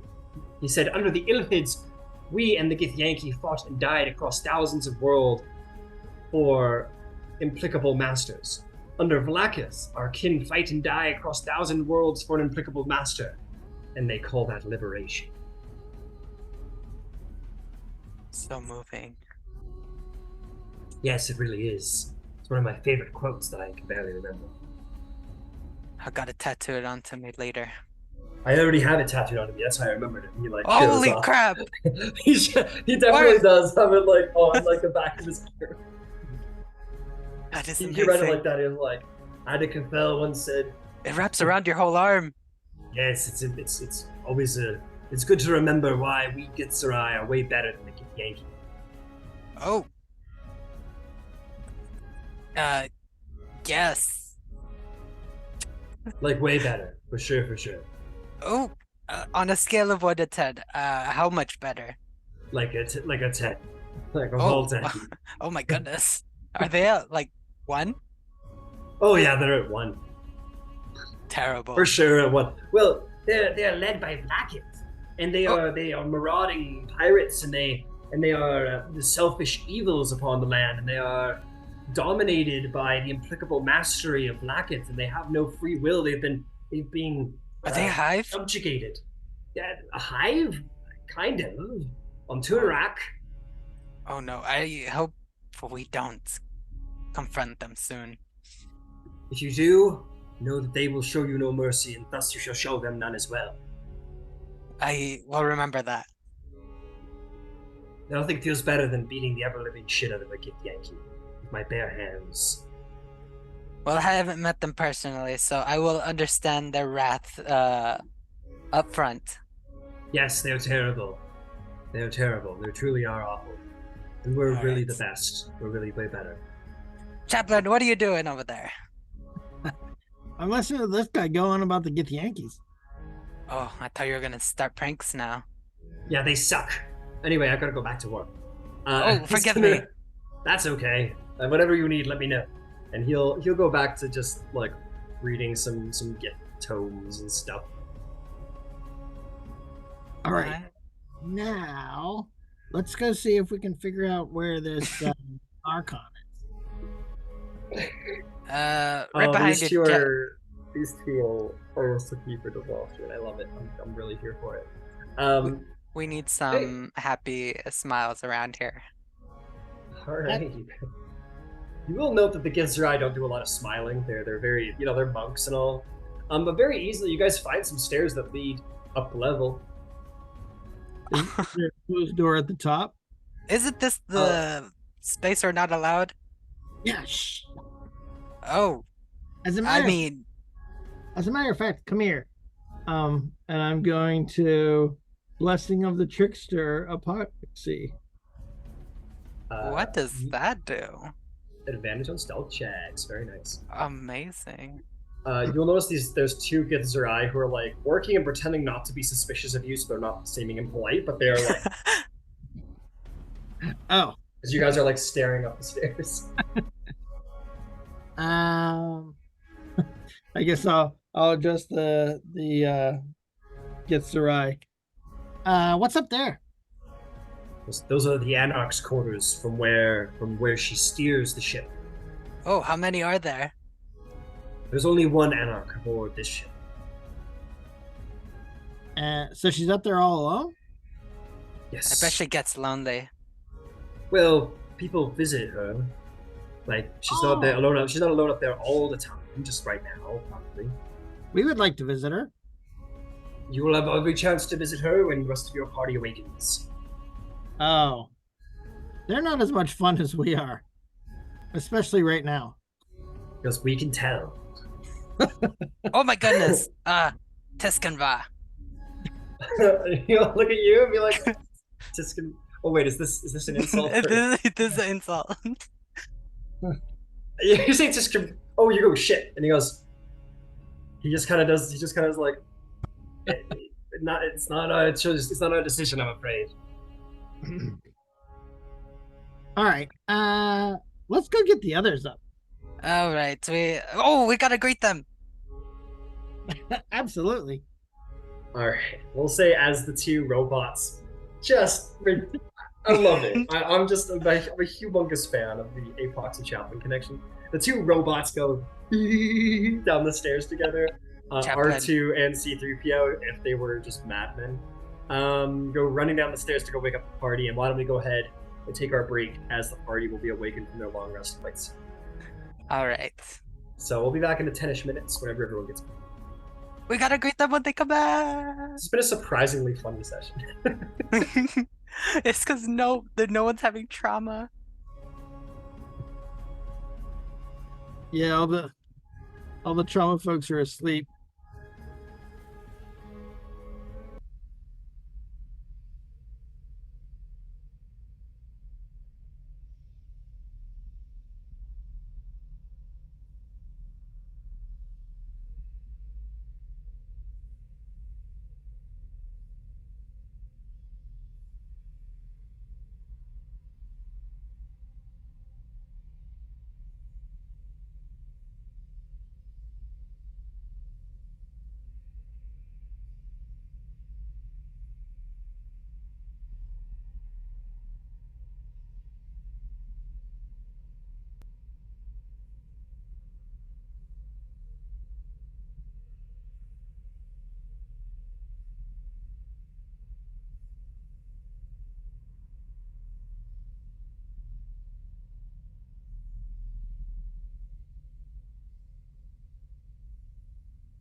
Hello.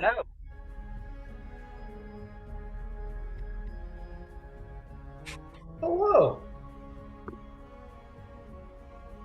Okay. I'll wait for Chaplin to come on back and we'll get to it. Radical. Radical. Rochester. Oh.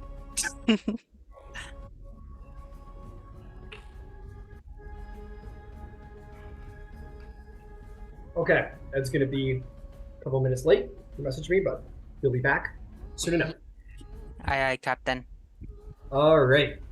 You all, well, not you all, two robots will head down to the quarters, excited as can be to wake up everybody after the worst day of their lives. The door swings open. What do you do, A-P0xi and Chaplin? Well, I imagine we both ready ourselves to greet everybody. They're all asleep still. Yeah, Sorry? I was trying to decide who to wake up first.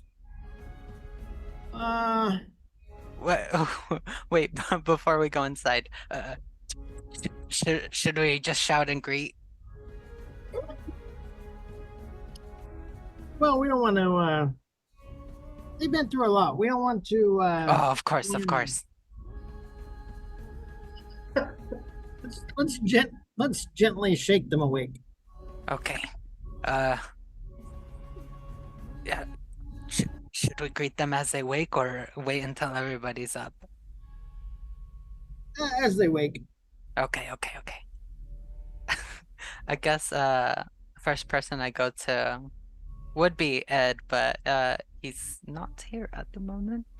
You get the sense Ed would probably be a little moody if you woke him up. Okay. In this very second. Maybe not next second, but this very second. I wake up Varsh and his dragon first. Incredible. Literally waking the dragon. You head over. I imagine that Varsh is asleep like in the most like inner part of the bunk, and the dragon's like on the outer side. Yeah. And Varsh, you've had like crazy fucking dreams. Like the void light exploding, the new dawn exploding. Your next ship, you just like imagine like this. You imagine you're on like a lampfly ship and it explodes and all the rest of your friends die. And all the while you see like the visage of like torches and keys and Etherith and everything, and you floating through the Astral Sea, and you're just having this like horrible fucking nightmare, and suddenly you're pulled out of it. I poke him with my tail. You poke him with your tail, and Varsh, maybe it's a good thing, maybe it's a bad thing, it's up to you to decide, but you're having a terrible nightmare and you feel a prominent poke in your rib. I try to be as gentle as I can, but in I reaction to accidentally the push poke, into him. Varsh like tries to flip over, but obviously like a very close space. You can't quite move, and his sword's up with him, so just kind of like shifts a bit suddenly. Like, what? Etherith is gonna like look at you and go, and just like hiss angrily in your face. Tuscanva. It's good morning. Fuck you too. Do you even know what you're saying? Don't worry, go along with it.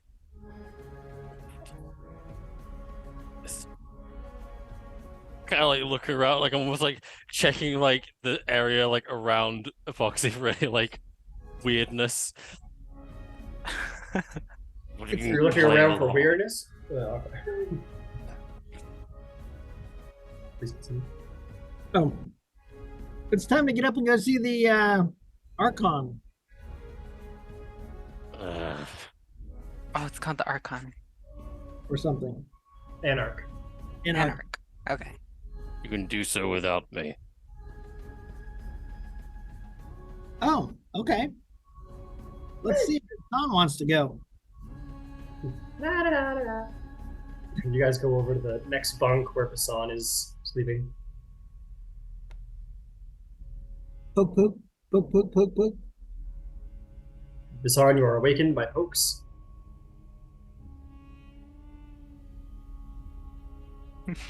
Not the worst way you've been awoken in the past couple months aboard spaceships.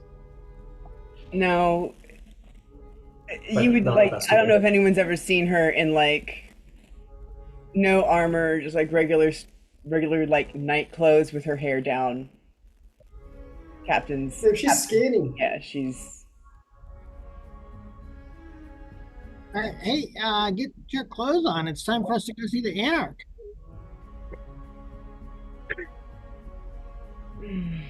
You didn't greet her. Oh, I forgot what it was. I whispered to your ear, Tiskinva. Oh, A-P0xi taught me a new word, Tiskanva. I think Bisan has a hard time not smiling. And at some point, she just chuckles and says, and greets him back, same way.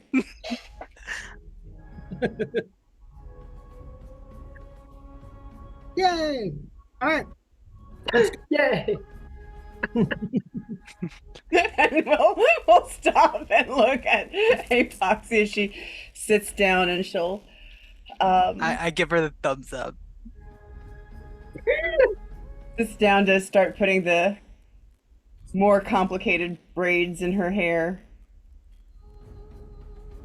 As she gets ready to meet someone of significance in her culture. Are you sure you don't want to come, Varsh? Bisan's coming. Kind of roll, like, gently, like, coaxes Ethelred to move. He kind of sits on the side of the bed. Looks around the room. I mean, I still have like a full day of hallucinations left, so I'm not out. You look around the room, you see 3 black cloaked hooded women just like standing ambiguously against the perfect. wall. Yeah, that's exactly what I want.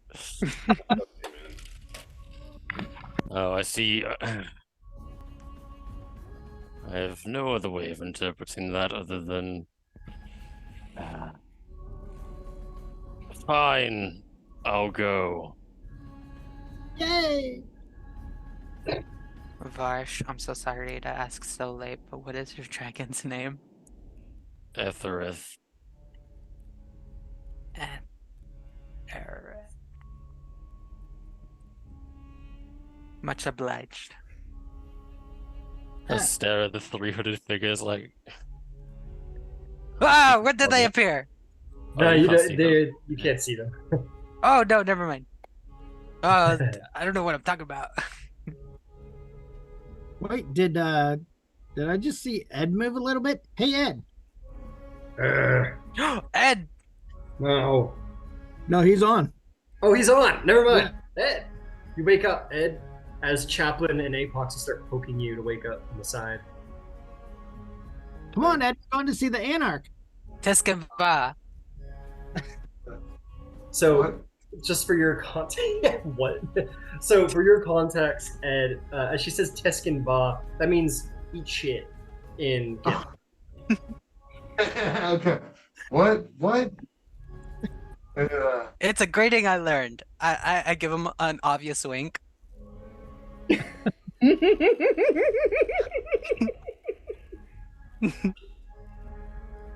No. I missed anything. Going down. It's kind of. Are you coming?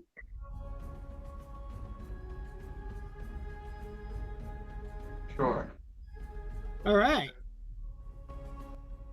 He looks Yeah, like How much paranoia you got left there, Ed? So I had an 80 hours worth. That was the. Yeah, you're in this shit for a bit. That's fair.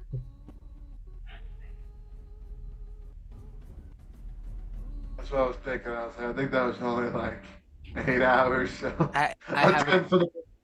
You're only through like 12 of it, so I have a question as a player. yeah.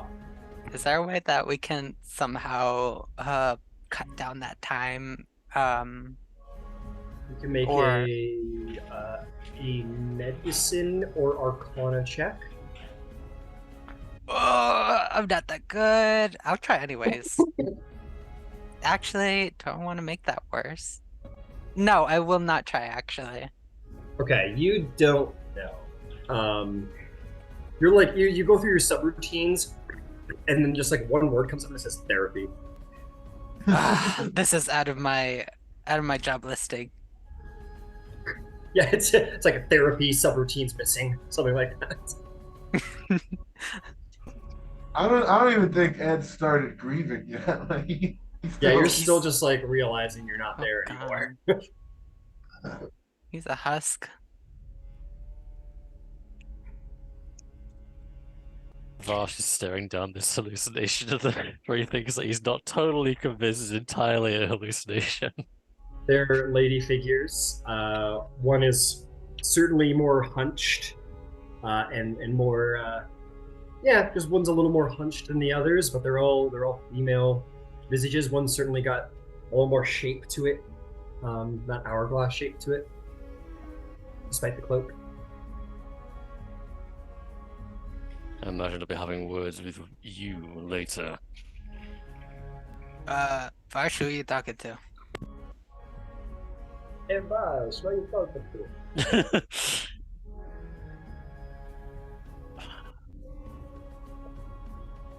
That's for me to know. Oh. Apologies. You do all get your long rests, by the way. Everyone is all succeeding on long rests. Well, I think A-P0xi, looking at the food at the table, he hasn't tried eating before. He'll take a bite of something. And just like literally like jaws that are not in no way meant for eating. Like these jaws are like they're just meant for killing. They are flesh rending teeth. That's all they're for crunching bone and rending flesh. And you take like an apple and just throw it in there and eviscerate it like a fucking wood chip. Half of it actually gets swallowed. The other half of it just goes on like the floor in the front of your chest. Oh, And I made a mess. You do it. You swallow some food. Can I taste it? Not in the way that like humans taste it, where there's a physical sensation. This But, has like, there's 230 actually- calories. Yeah, there you go. Exactly. You get like a nutritional value like scan It's of very what you just consumed. sweet apple.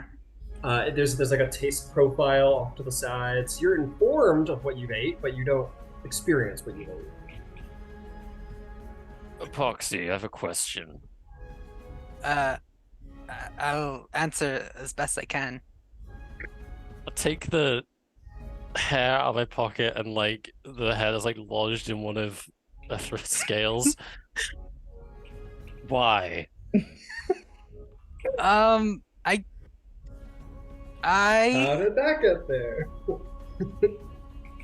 look, I'll be honest, I don't know how to empathize with everyone, but I feel like I had to give something, and I don't have a lot to give, unless you want my axe. No.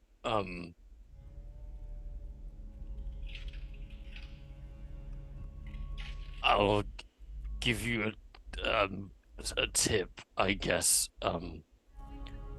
Gift giving is generally a nice thing to do. However, the gift itself has to have some value or meaning. It embodies that I'm watching over you. With your hair. Yes.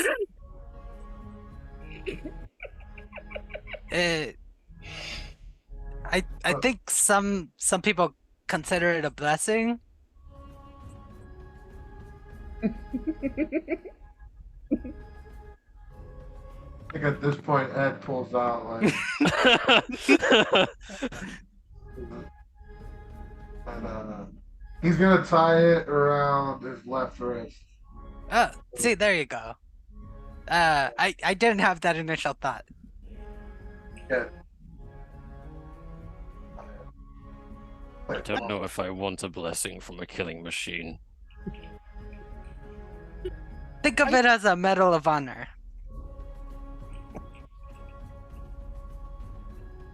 At the word Medal of Honor, Varsh immediately just drops the hair on the floor and then is like, I'm gonna go find somewhere to eat. Oh. Epoxy And goes walks to pick out. up the bundles of hair and puts it back. As you walk out of the room, Varsh, you're walking out and you start realizing you got a lot of A-P0xi hair on your like when you live with a shedding dog in the spring. Yeah. You got that kind of A-P0xi hair all over your clothing. I couldn't get You to your didn't. No. pocket. This is a hallucination. You're not. You're Oh, my bad. Just how Yeah, no, much you're hair good. did you place on me, you damn machine? You're like halfway down the hallway as you start to realize This is not like- this. Oh, And you make your way. Go try to find some food. What's everybody else doing? Oh, right behind Chaplin. hey, Bisan. Did you know that they have a special little trinket that's able to change the insides of the machine of the ship? That catches Ed's attention. Does Bisan? I mean, Bisan would know this, yes. Would she understand what it is from what he's saying? Make me an Arcana check. It's been 6 years, It's been 6 and you were but a novice then. I think that's an 11, but let me check. That is an 11. An 11. You recall how dreadnoughts are made? Not entirely, actually. With a 10, you recall that these dreadnoughts are powered by like pieces of like limbo matter. They're called. The technical term is called chaos stuff. Is what they call it. Oh, and Ed, I found a workshop, a place where you can tinker. Take me there. Yeah, we'll go. We can go to all these places, but first, I think we're supposed to go see the Anarch. So, Bisan is like going through her morning routine. Like she will fully clean up, but it is done at a ceremonial pace. And she polishes her armor. She polishes her boots, and she makes sure that her swords and even the side blade is fitting to meet the Archon in the wake of her captain's death. Got it. Absolutely. Chaplin will be watching her impatiently the entire time and periodically asking questions about the Gith. Hey, Bisan, do you think the Gith like goats?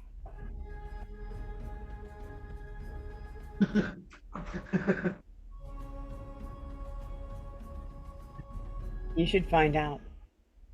And like her, as she will always answer you, but she answers you with the same patience the monks did. All right, goats it is. You throw some. I choose you. I don't know who I choose, but I choose you. And you throw. Go ahead and throw me your three. Yeah. Foods.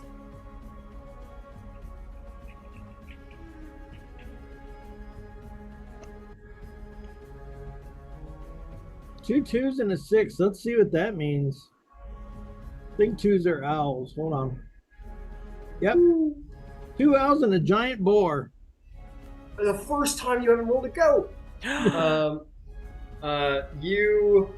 giant boar is like a large boar, right? A large size. Good. Maybe give me a moment. We have a strangely large amount of stat blocks for this session.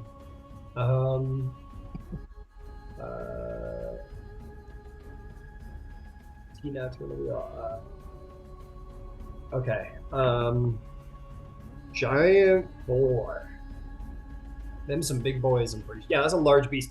So these two owls sort of like land on your shoulders, Chaplin. You throw the last one out, and suddenly like the tables like flipped over, all the chairs go flying, everyone's pushed up against the walls as a horse-sized boar just like forms in the room, and you're all like shoved up against the walls and stuff. Yay! Chaplin did. There's a hallway. I don't think he can fit through the door. Uh-oh. It starts bucking like horribly. It starts like bucking its legs and is like freaking out, just like the boar rampage around the rooms. It's like suddenly very surprised. Can I get it out the door? You direct it out the like that's a big boar. Oh my god! No, that's too big. That's too big. It's about this big. It's a big fucking boar. You manage to like you're like doing the whole thing where you're like your little feet are like and you're like pushing its butt like out the door, and its massive haunches finally like pop out the door, and the boar is like chilling in the hallway. Some giths are like they're like, what the fuck is that? And you come out with some owls. All right. Now we're ready to start the day. Come on, Bisan, come on.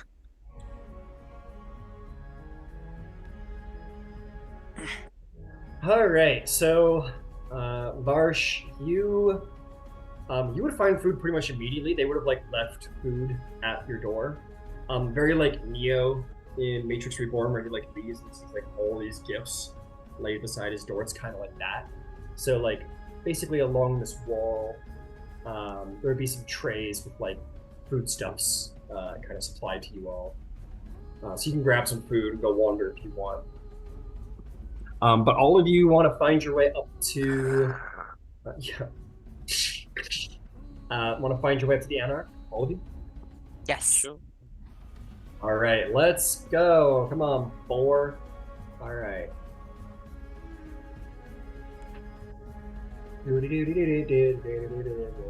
Oh, you're not screen sharing, by the way. Fuck. I'm not. Really? He was. I could see it. Whoa. Yeah, I saw it just now.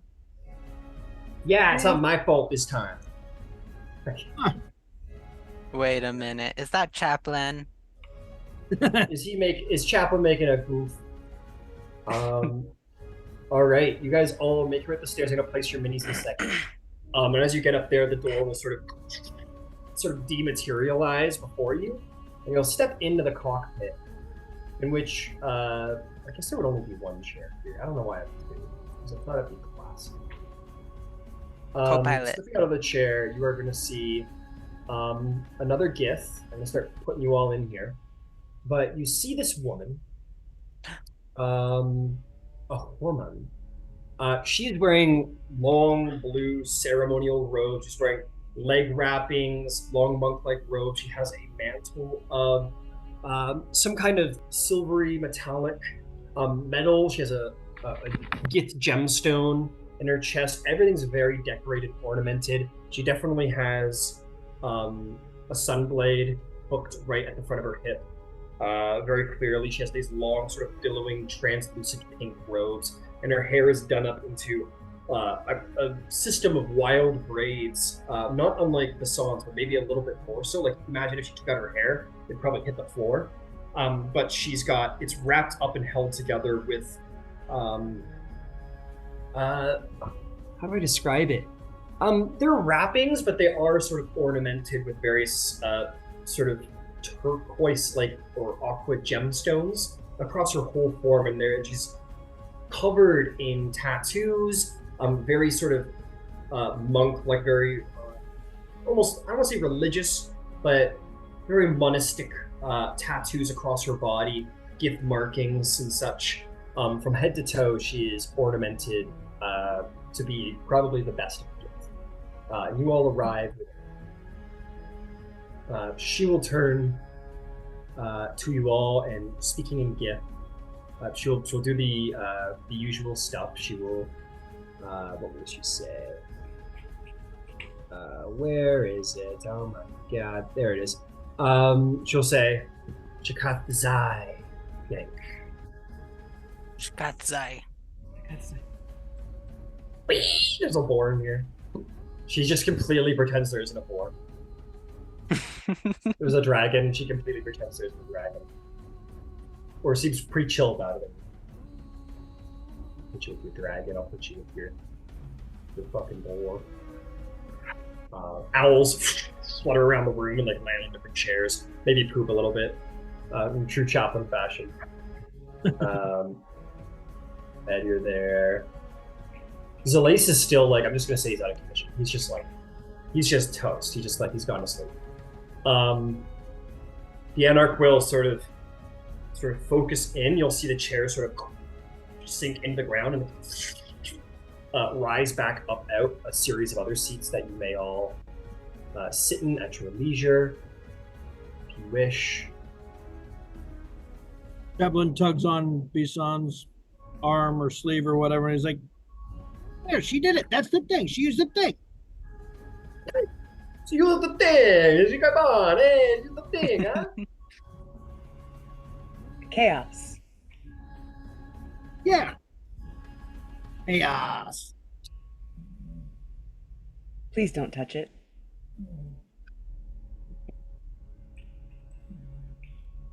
Do you guys sit? Yes. Yes. Yeah, cool. Incredible. I stay standing in the back. All right, fair enough. She'll sit in hers, but most of you sit, excluding A-P0xi, it sounds like. So you just kind of stay back.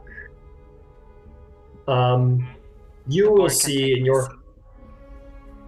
you will see Varsh, the three hooded women standing behind the Anarch. Oh god, why are you guys floating? Stop it. Sit. Sit, motherfucker, sit. There you go. That's not sitting. Alright, whatever, you're all sitting. It's fine. She will say, "You have been through much. I am sure you must take much time to mourn the loss of your captain.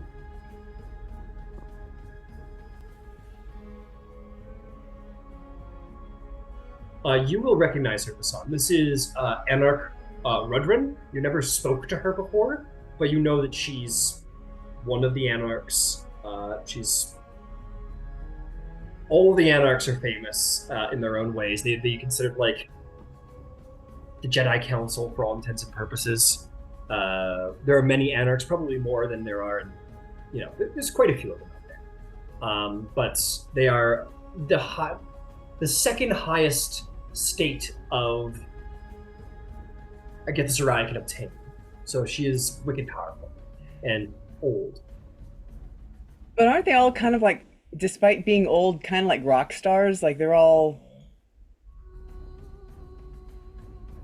Oh yeah. No, these are they're amongst the most powerful. Like you would not want to go toe to toe with. Not aboard this ship, where she could probably just fold the ship in on you if she wanted to, or something like that. Like immensely powerful individual. Controlling the inner fangirl. Okay. Yeah, this is like talking Obi-Wan Kenobi. That's what you're doing. He says, "Our ship is going to make every intention of hunting this prophet that you have spoken of. We are going to hunt this mind flare and understand what it knows and what it wants. This Savazuk will find itself defeated at Githzerai feet if I can help it. But we are taking you all back to Rock. Oh. I meant there was more to report. I did not intentionally omit. I did not remember at the moment. It is quite all right. Please. Edjord is a gifted artificer. And Bisan Yes. is speaking in common because everybody else knows common. And if she needs to stop and translate and go in both language for the Anarch, she will. Okay. The Anarch speaks common. Okay. Oh no, she does. She definitely doesn't. They only speak it. So I will actually go in both languages, just so that everybody can understand what she's saying. Sure. But she'll say, before we left the Rock of Brawl, Ed developed something that may have revolutionized warfare. I understand I am young and it is easy to think I am excitable. She will then describe the cartridge and talk about what it was like to fire it. The Illithid have 3 working models. Was 3, yes? Was it 2 or 3? Oh, what the mind flayers had was beyond what Ed had designed. So Ed had designed these pyramid cartridges to enhance like the ammunition of ballistas, which is great. But the actual nautiloid, the weaponry that they had installed was like, it's far surpassed what Ed had meant. I don't know about that. Bisan only knows about the cartridges, but Ed knows about the rest of it and will hopefully tell people. She's just saying what she knows because she feels it's a threat that they should know about. Yeah, sure. And because she feels like he intentionally omitted it. And you said that you, in your original telling, you didn't say that you omitted any of that information, did you? I didn't say that I omitted it, but I felt like there were certain things that were beyond the facts. There were certain things that were critical information, and that would have been something that she wanted to. Well, just to be clear, nobody here decided to omit anything from their tales. From what I assume, the Githzerai now know everything about your adventure from the start of the campaign to present, because they would want to know about Lorati Suthra. They would want to know about like how she interacted with the captain, about where you went, about who she interacted with. So, as far as I'm concerned, and feel free to change that if you didn't get this impression, but I assume you all told her everything about your journeys on the New Dawn from the start of your campaign entrance. Other than those who did not speak, but Ed, you haven't given your side of the story yet. Varsh hasn't given his side of the story yet, because you guys were they were like, all right, we're gonna let them get a little sane first, and then we'll do it, maybe, or at least get them asleep. So you haven't told your sides of the story yet. But anything from A-P0xi, Bisan, or Chaplin's perspective has been told in its entirety, as I assume. So yeah. And just above the table, because I didn't hear, where is she bringing us back to? The Rock of Brawl. Thank you. She'll say, we intend to continue pursuit. When you are all ready, I will use my power to send you there. Is there a way that I could contact you in the future? Me and you have to have a much longer discussion.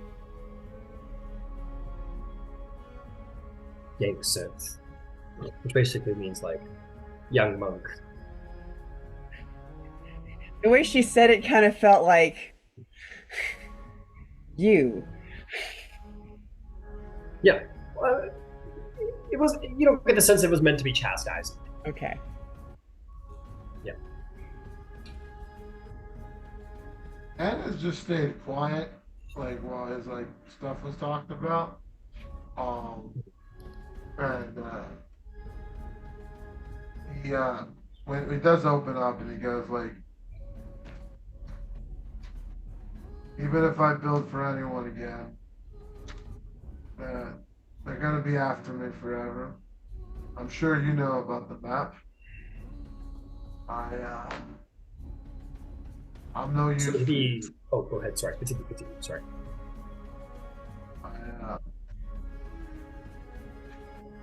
Or when he says I'm sure you know about the map, he's gonna wait for her. She looks at you and she says, I am aware that vital information was taken from one of your crew members, Yersinia, I believe her name was, and that you, Edgeord, were referred to as the key. I do not know more than past that. I'm assuming if you're staying ahead of them,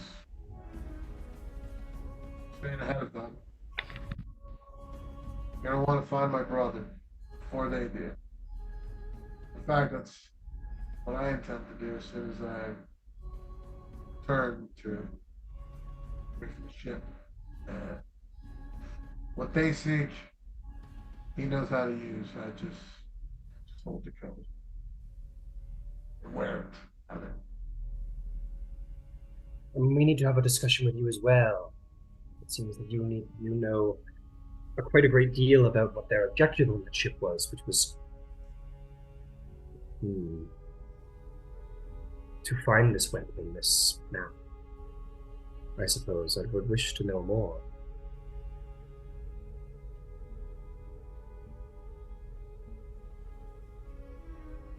So I would ask, and I will have my private conversation with you, Ed, and you as well, Bisan. But I would ask if any of you have any questions or anything else to add.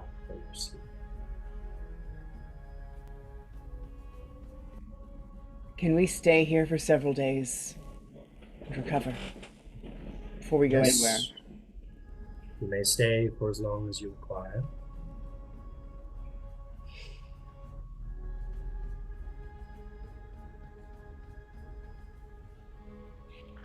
Varsh raises his hand for a moment. She'll gesture to you.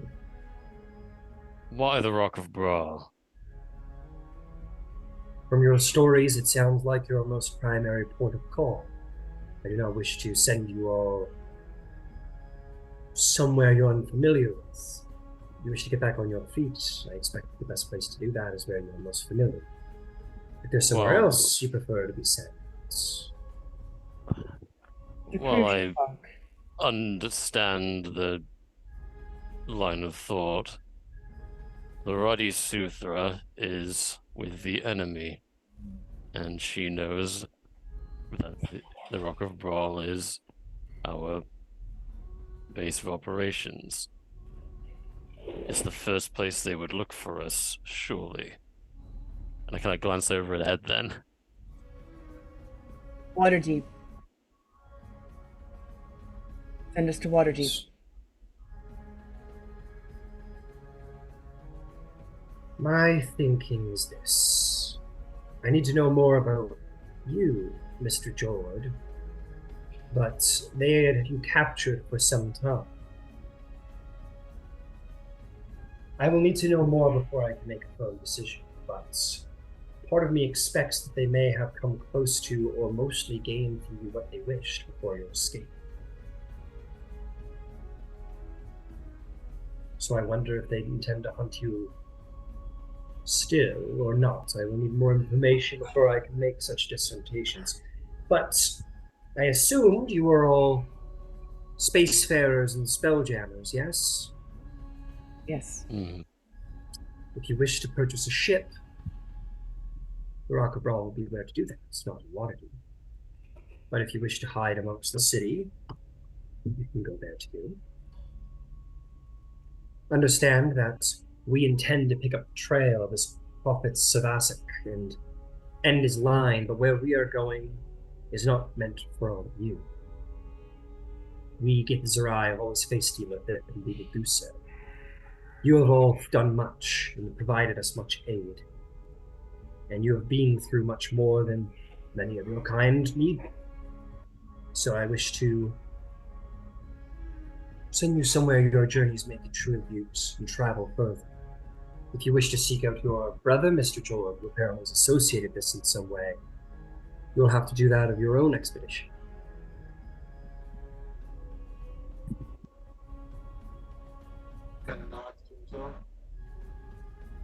We are bound for cluster space, which is where we expect this mind flare is headed. Cluster space is incredibly dangerous. We expect to lose lives in this journey.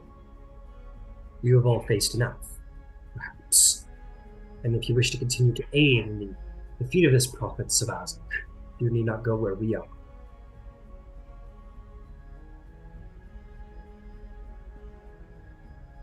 What is it that you wish to do?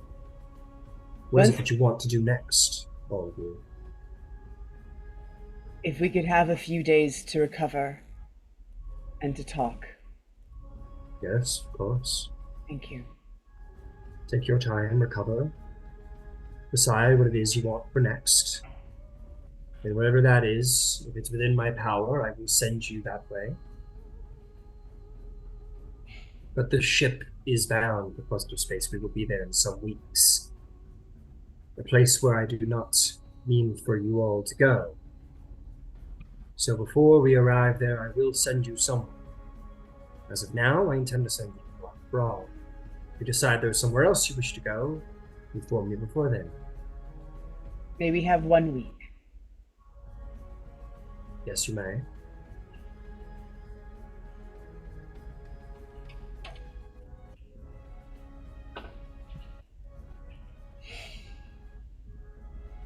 You may visit my chambers anytime if you wish, so long as we're not in the midst of anything too serious. There are few who would dare approach a Dreadnaught, so when we are in danger, I expect you all to remain in your quarters. For none approach a Githzerai Dreadnaught without great intention. So, we will speak in the days to come. I again thank you for your contributions, and I hope to hear more about your experiences in this journey, especially you, Mr. Jord. So perhaps we might do that now. If everyone might have the chance, please, go do what you will aboard the ship. You may have the run of it. Mr. Voidlight, if you'd be so kind, find him enlightened and describe to them your tale. And I would like to hear Mr. Jord's person. Very well. And me and you, Bisan, will speak soon thereafter.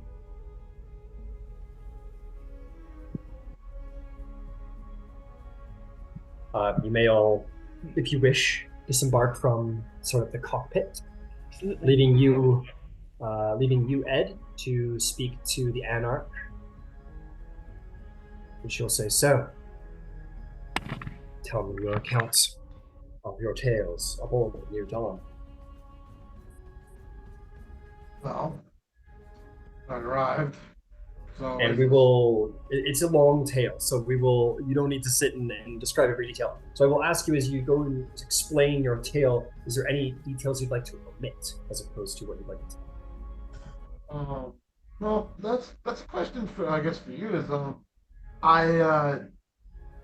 Ed last split with his brother and dad, so he didn't know where they went, but he is trying to, essentially, he would tell, he's gonna withhold if he knows exactly what it is that his map is for.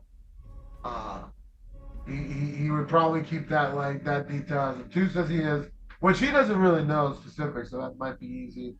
But as far as stuff with the New Dawn, he'll tell them everything there, so it'll match their stories. So the only detail you wish to omit is what your map does, like what it's for. Oh. I'd like you to make a deception check because she would very much like to know that. That's a disadvantage. That is that one. She will look at you and say, "You're not wishing to tell us must mean whatever your map leads to, whatever it does, it must be something either immensely personal or immensely dangerous."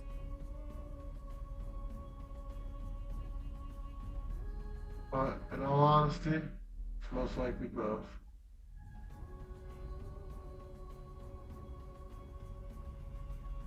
Tell me this at least.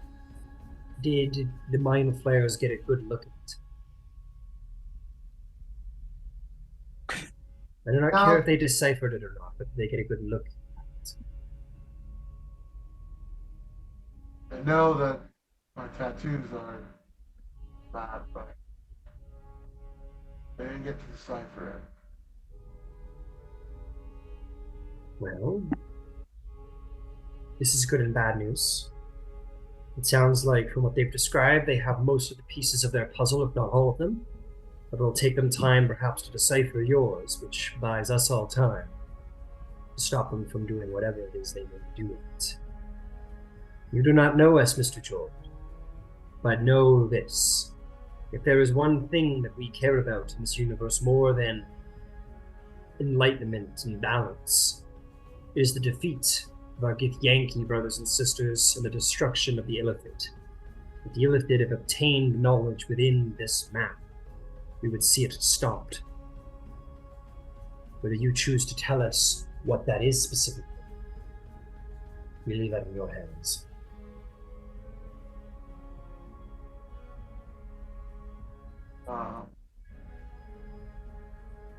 And don't tell her. You don't need to describe it if you want to keep it secret from the rest of the party. Keep it secret. Okay. You tell her, and she will be most troubled. And she will say, I thank you for informing us. But I assure you, we Githzerai, we do not care for such things. We care for the astral plane, the psionics, enlightenment. Such sort of gestures to you, artificiary pursuits. This is not what we care for. And you would have very little danger of us pursuing such things. But knowing what it is will help us stop it. So thank you. Find my brother. Find yours. We intend to find the prophet. But I would encourage you, perhaps, yes indeed, find your brother. If not just to tell him the news of your father's fate, which you have my deepest sympathies.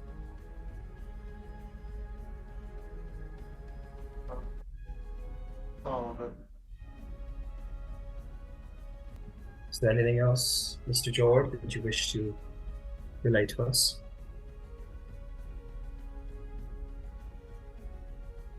Shakes his head.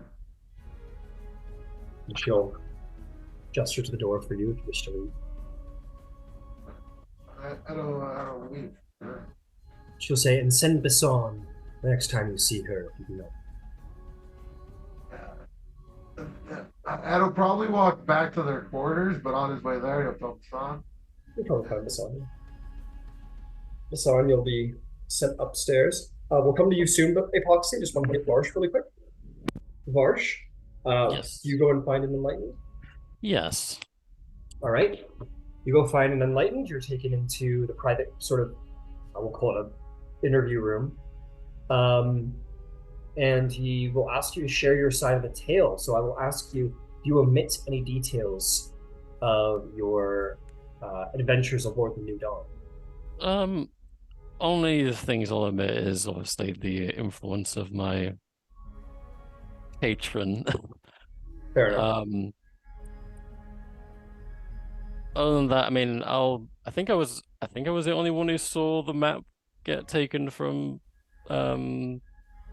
Yesenia, so I'll mention that, but I won't. I have nothing else to admit. So Fair enough. Fair enough. The enlightened will say, "You have a mighty soul, Mr. Whitelands. Not everyone goes through what you did and comes out the other side. And to be the bearer of such a mighty beast of the stars, we have a word for people like you, though they are far and few between in our culture. Vakrel. And you would know Vakrel to mean Starlancer. So I say that again. Shoot, he says, we have a word for people like you who ride such mighty beasts in the astral plane. Vakrel, which means Starlancer. Vakrel is spelled V-A-H apostrophe K apostrophe R-E-L. Vakrel. I think most would describe me as unfathomably lucky. We aboard this ship do not believe in such things as luck. We do, however, believe in the influence of many things.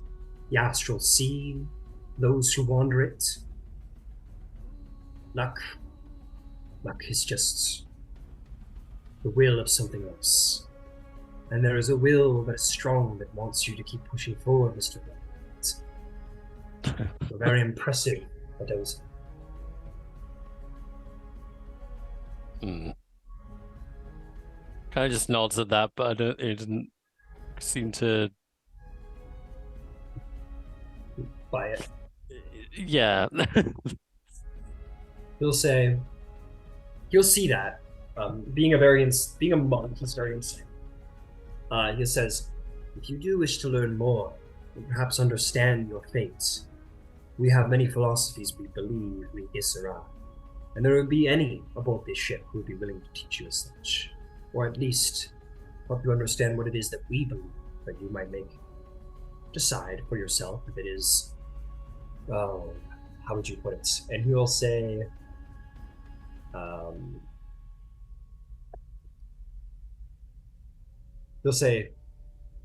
Tiskava El, which basically means bullshit.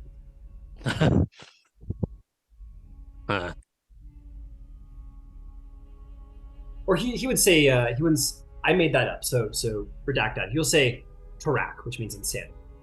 So he'll be like, if you want to believe that, if you want to believe that what we believe is insanity, that's fine, but learn of us first.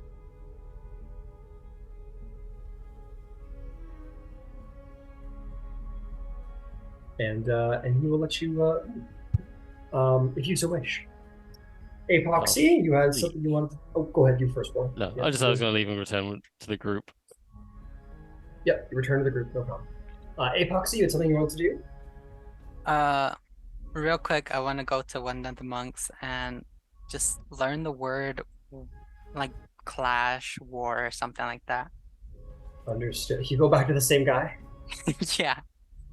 You're still meditating, you find him, you're like, okay, give me war, give me balance, something like that. Let's see what we got.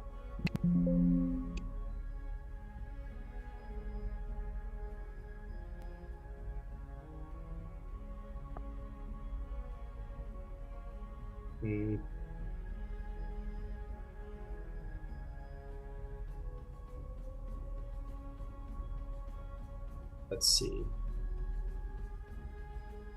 He says, we Githzerai do not have a word for such things. However, our Githyanki counterparts do have many words for battle and war and such, as you would wish. They do have a warrior amongst them known as the Gish, who are considered powerful warriors of both magical and psionic prowess. Gish means skilled, but for your purposes could mean mighty.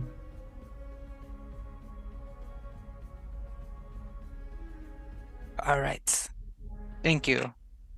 If you wish to know, we have a word for attack. You want the word for attack? Oh, perfect. Hitaka. Ataka? Hitaka. H-T-A-K apostrophe A. H-T-A-K apostrophe. Which one? Hitaka. So A. H-T-A-K apostrophe A. Hitaka. Okay. Or if you want to say something more like die creatures, you could say, or like die you could say Hitazith. Oh, no. I'm going to use this lightly, is all. Okay. Very good. And I go back to the Anarch. Oh no. I'm gonna take one last look here and see if you can find any sort of like words you're looking for.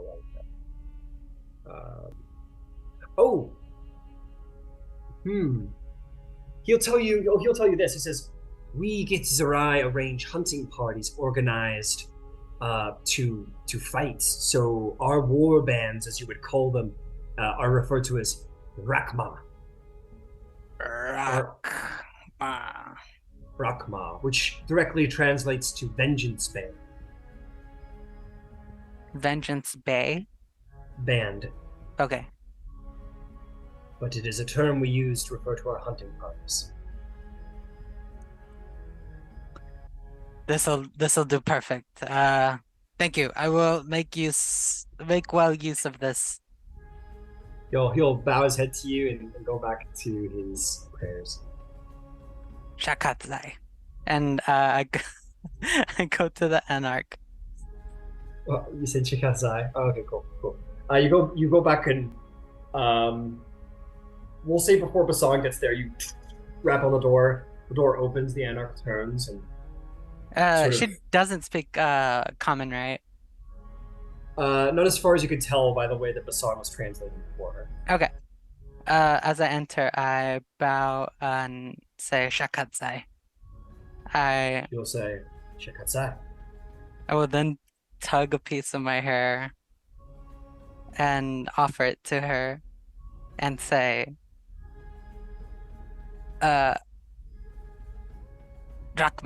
Shakatzai. What did you say? What were you trying to say? Rakma Shakatzai. As a blessing to her war that's coming up. Oh, okay. She hears this and she gets the gist of what you're trying to say. And she will say some stuff in Gith. Yeah, she takes it. She says some stuff in Gith you don't fully understand, but you get the sense she's saying something along the lines of like we are allies, essentially. Awesome. Okay, and I leave. Something like that. All right, and you leave, and she'll accept that happily. I think she really quick. See if she get. I'm gonna see if she calls you right now.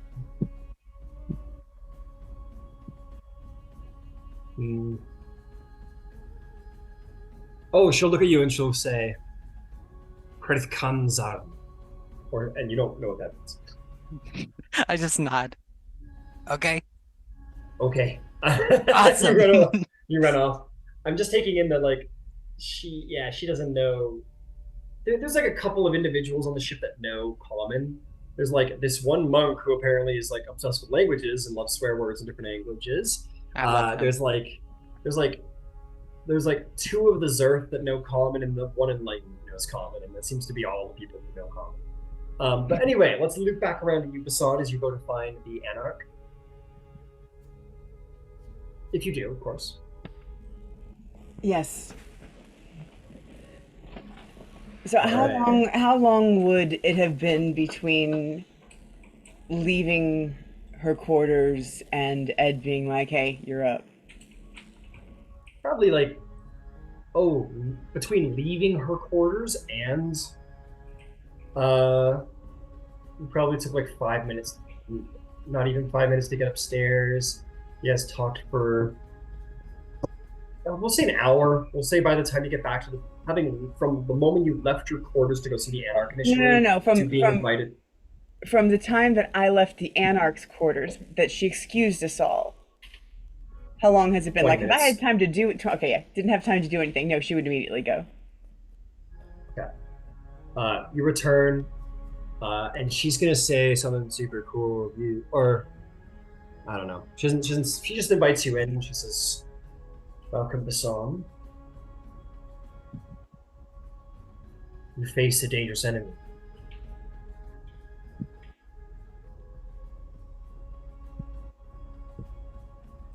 I'm sorry for your ship and its fall, and I'm sorry that you vanished from our people. But you know that you may, of course, return to the way of the Zerth, if you wish. Resume your training as such."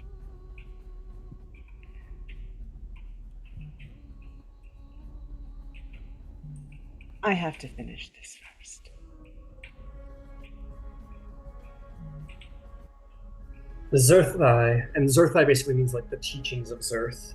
So the monk teachings, the way of, says, the Zerthai need not be forced on you. You will always have a place amongst the Githzerai, so long as you are ready to return to this earth and become a Githzerai, which means a student of the Zerf teachings. She'll say, some have spoken of your combat way, seeing you having moving your sword below. You have learned much in these years apart from us.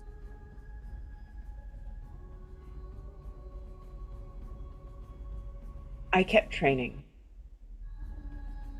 even though I was away.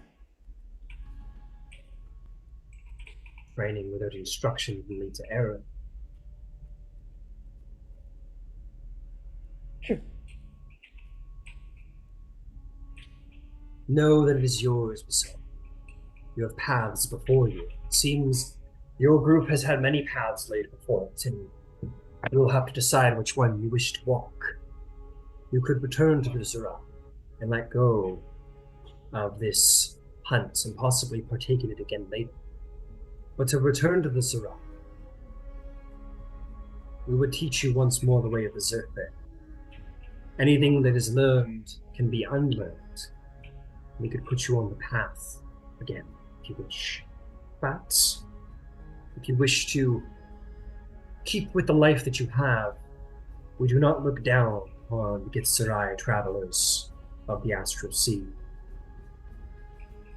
You have paths before you. It is for you to decide where you shall go.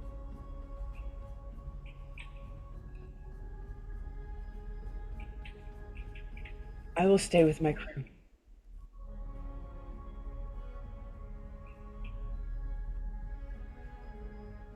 If that is the way, just know I see much potential. The thing that drew us to your crew was the presence of great psionic powers, and I have felt the defiling touch of this prophet through the Astral Sea. But I sense that there was another. Is there anyone else in your band who has psionic potential? Zalace. Myself. Would you say that... I see. Would you say that Zalace's potential is greater than yours? Has he learned more than you, achieved more in the psionic realm? I taught him much of what he knows. Then know that there are many paths forward. But if you were to stay with the Githzerai, I have no doubt, Bisan, that you have the potential to become a great Anak one day. It is you who I felt to see. It is what drew me to your party. I could teach you. But if your path takes you onward, that is a well as well. Either way, it is time. Is there I a way? noticed that I need to tend my crew, but does that mean I'm lost forever? Is there a means I can ever come back? Of course, you are Githzerai, no matter how far you travel. It's hard to find a bride to limbo. She'll kind of smile and put her head down. It is, by design, very difficult to find. If you can find your way back, you may return. I do not know portals to and from Limbo. As you can imagine, we keep them rather safely guarded. However, my power allows me to transport Gith to and from Limbo, which is how we enter and exit our world. But more importantly than Limbo, as you will have time to make your decision, I noticed, and she'll sort of point at your hip, and she'll say, it seems that the hilt of your sword, it lacks its talayakith, which means sword spirit? I found it. I've only been able to make it work once. It is time that you had a blade of your own. Bisan, you have been gone for some time. Your ways of fighting are different. But you have faced challenges time and time again against our greatest enemy that none have faced. With my help, let us reforge your blade. It may not be yours, but let us make it whole. She'll take the blade off her hip and offer it like you would offer a blade. Should take it, and she will basically, and she'll start giving you like instructions. She'll be like, go find this earth, ask for this tool. There should be some pages in this place, and she'll start like telling you to like assemble the necessary tools to start reforging this. And over this next week, she will help you. She will help you reforge the blade of Tron to be utilized. Well, that's cool. Well, that's cool. Fantastic. So, I guess my question is there anything anyone wants to do with the rest of the day? Bisan, you're probably, scurrying along, finding the necessary tools and such to reforge the blade today with the Anarch's help. I will probably spend as much time with the Anarch learning whatever she will teach me in the time, but probably around day 5, I'm going to try to call a team meeting and just get in touch. Like, yeah. Yeah. Well, we're just gonna do today, but yes. So we might go to like a downtime thing in a minute, but just for today, we'll just stick with the day. So you and Bisan will probably be busy forging your blade. Chaplin and A-P0xi and Varsh, is there anything that you guys would like to do today around the Dreadnaught? I'd like to find some place relatively private to deal with my 3 visitors. Absolutely. You absolutely can. There are some private spaces to go to. You like the Enlightened goes off to do stuff, so you can be provided that sort of this space over here if you wish. Sure. To be private, and you can go in. How do you intend to contact your patron? I'll summon Etherith in. Yeah, Etherith is there. I imagine Etherith hasn't left 5 feet of you since you got on the ship.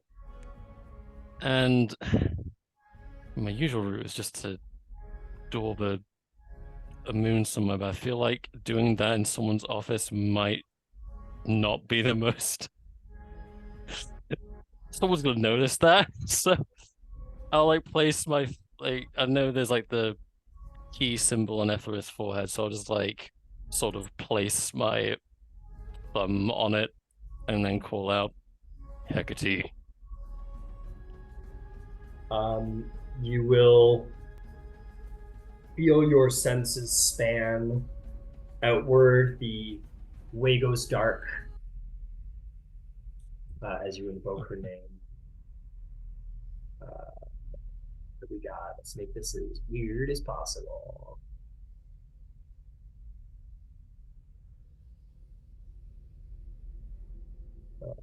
Sure.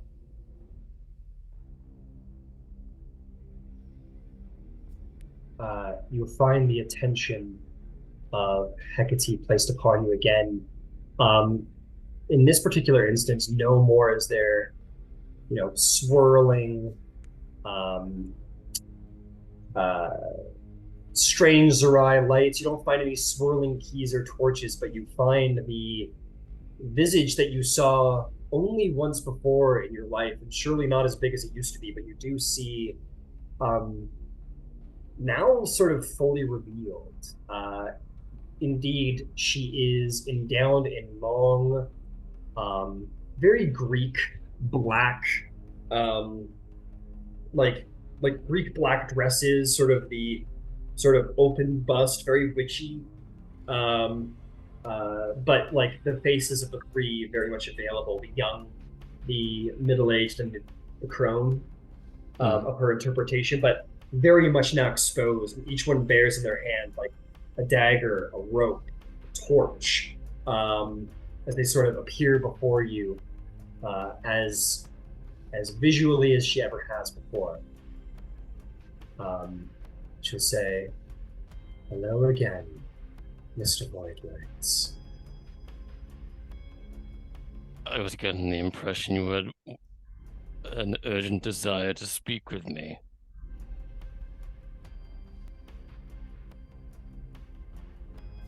I always have time for you, Mr. Voidlights. How very interesting you have become to us.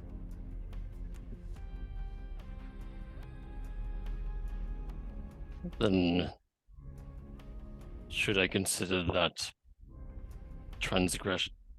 earlier transgression of being too boring for you a debt paid? A debt paid. There is no debt between us and you, Mr. Voidlight. There is only... Well, there was only our need to be entertained, Mr. Voidlights.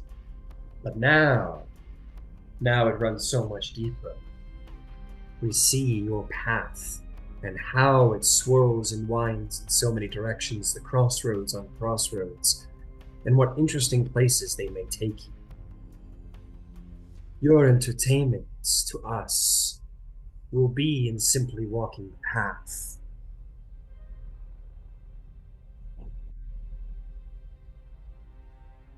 And you have picked the path of insanity for the time being. I'll recover somehow. Good. We wouldn't want you and all we've given you wasted away.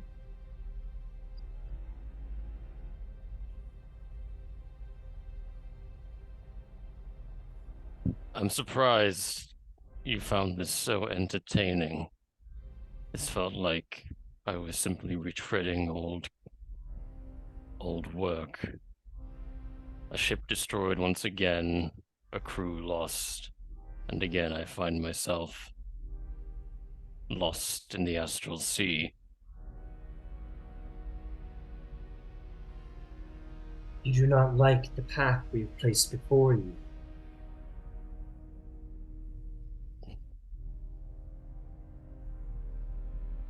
It's not whether I like it or not. I have to ask, what's the point? Was there a lesson here, something for me to learn? What do you think would have happened, Varsh Voidlight, if you had never been crewed on the New Dawn? What would have become of your beloved Autognome? This fighter pilot, this wayward Githzerai, the robots. What would have become of all of them on the Nautilus, not for you?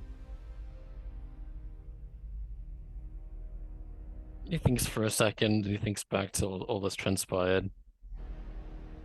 And there's almost like a glint of rage in his eye. Nothing. Nothing would have been different. My own contributions were negligible. And I would that is still end up why. here. And that is why, Varsh Voidlight, you need us. Your short-sightedness makes you timid. It makes you unbearably humble. You may not have pointed at the right porthole. You may have not have defeated a mind flare.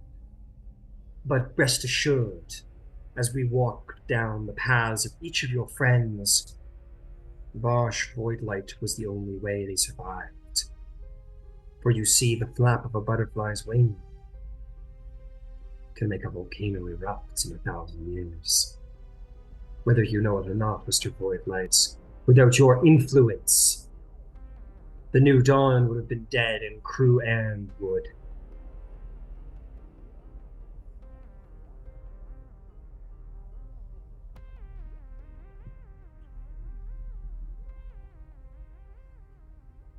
If I am such a key player in the fates of what remains of the crew, I don't see it. What changes? What turns me into a participant, into a key player? It is not for you to see, Varsh. It is not for you to know, but for us to know. You are a ranger. You are the pathfinder. You are the dragon rider and the one who walks the path. You need not know what will happen, what fate is designed for you. It is for you to understand why you have walked the path, not what is in store for you. You have decisions to make. Will you submit to grief, or will you use your pain to strengthen your allies? Will you let this prophet rule your destiny, or will you become what you want to be, more than what you are now?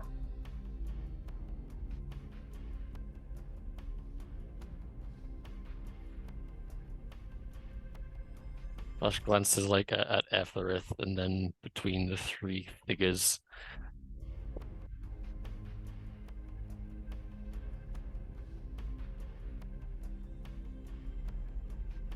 I would like the means to break this cycle of loss and defeat.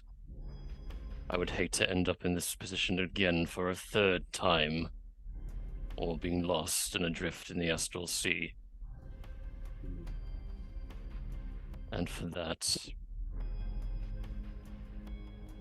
he grimaces a bit.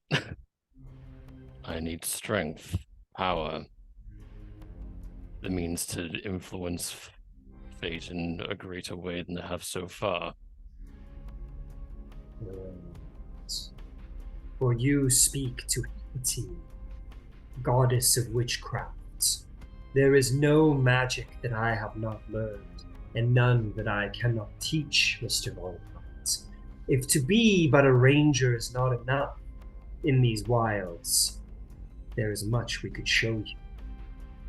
Divination, evocation, necromancy.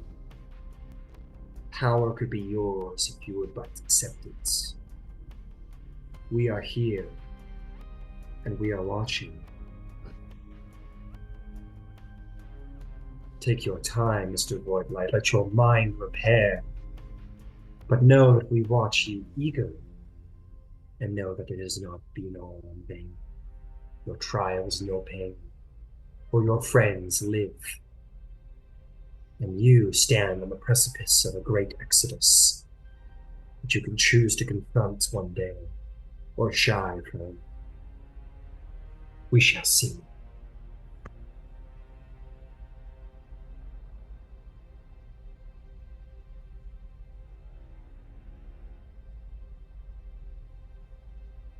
On the eve of our return to, well, wherever we decide to go, I will give you my answer. Good, Mr. We will be watching. With that, the vision of them is completely blindingly in darkness itself. And then like the moon coming out, spanning from Etherith, the light of the room returns back to normal. And it was like she was never there in all of her forms.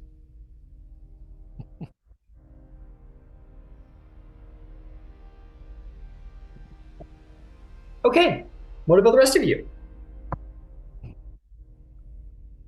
Man, how do we change the subject? I don't go to the Tinker place and just kind of like get a lay of the land. Sure So thing. yeah. And do they have the materials to make one cartridge sample thing, just a week? Oh, a pyramid? You want to make one of your pyramid cartridges? Okay. It's a little tricky because, and true to her, the Anarch's word, these guys don't have any like real weaponry aboard. Like I figured. they don't have. They might have like. You see some of them walk around with these like strange blade hilts, like what Bisan has shown you. Some of the more, larger ones, the Zerth, the Enlightened, the Anarch herself seems to carry those about. But other than that, there's not a lot of weaponry aboard, and certainly nothing military-based technology. So you could, but you'll have to kind of scrap together supplies from around the Dreadnaught. Yeah, that's what I was thinking. Seeing if they have anything that like maybe they picked up along the way that they don't even know if they don't even have any use for, but I can make use for it. Like I just scrounge around. Yeah. I'll say that because it might take a little while to do, but you can certainly begin the process. You'll probably be like, hey, can I rip apart this box? And I'll be like, sure. And you can like start taking panels off of boxes and trying to like take screws and like actually building like drill bits to like make the screws work, and like it's gonna take a minute, but you can definitely get started. For sure. And honestly, it's just another way to distract my mind. I don't really feel like being around the crew just yet. So Fair I'm enough. just drag myself kind of being like a homeless man, just scavenging around. Uh, You got I a you got don't a tinfoil hat. You got like a shopping cart full of bags and shit. just collecting whatever they're not using. Yeah, absolutely. Okay, so you're just kind of building. You're building stuff. You're kind of consuming yourself with that. You might go to like a quick downtime with that kind of stuff coming up. What about A-P0xi? What about Chaplin? What are you two up to? Nothing good, I imagine. I'm thinking, sorry. No problem. You're muted, Chaplin.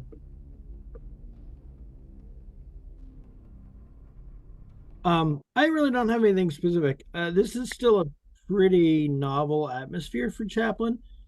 And just that in and of itself is fairly entertaining. They don't Fair enough. necessarily seem like the type that might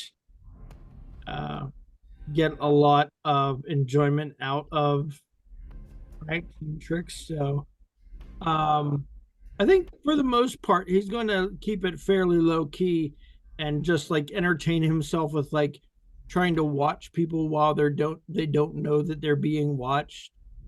That sort of like candid surveillance and like entertaining himself with that for the moment.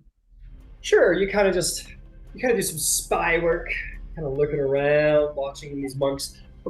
I gotta say, you quickly find out these monks are pretty fucking boring. Like the still enlightened guys, like that's them. This is it for pretty much 24/7. Those two enlightened at the back there. The martial arts is kind of fun to watch, where they like do some like Wing Chun at each other, which is pretty fucking sweet. But other than that, it's like a lot of meditating. It's a lot of like sweeping and just like keeping things orderly. He might do stuff like hiding in a room just to see if he can, remain hidden in there without being noticed or whatever. More stuff like even if they don't care at all, just the idea that he's getting away with something might be entertaining. Got it. Well, you will notice that at a certain point of you not being seen at all, like you gotta go hide for like several hours, and like they all communicate. So they're like, "Have you seen the Autonome anywhere?" And completely like autonomously, they begin a full game of hide and seek, trying to find you. Like not like they're actually playing hide and seek, but they're like, "Okay, we better make sure that he's okay." So they go out looking for you around the ship. Maybe like a stealth check, see how well you stay hidden from the gift gang, the Githzerai.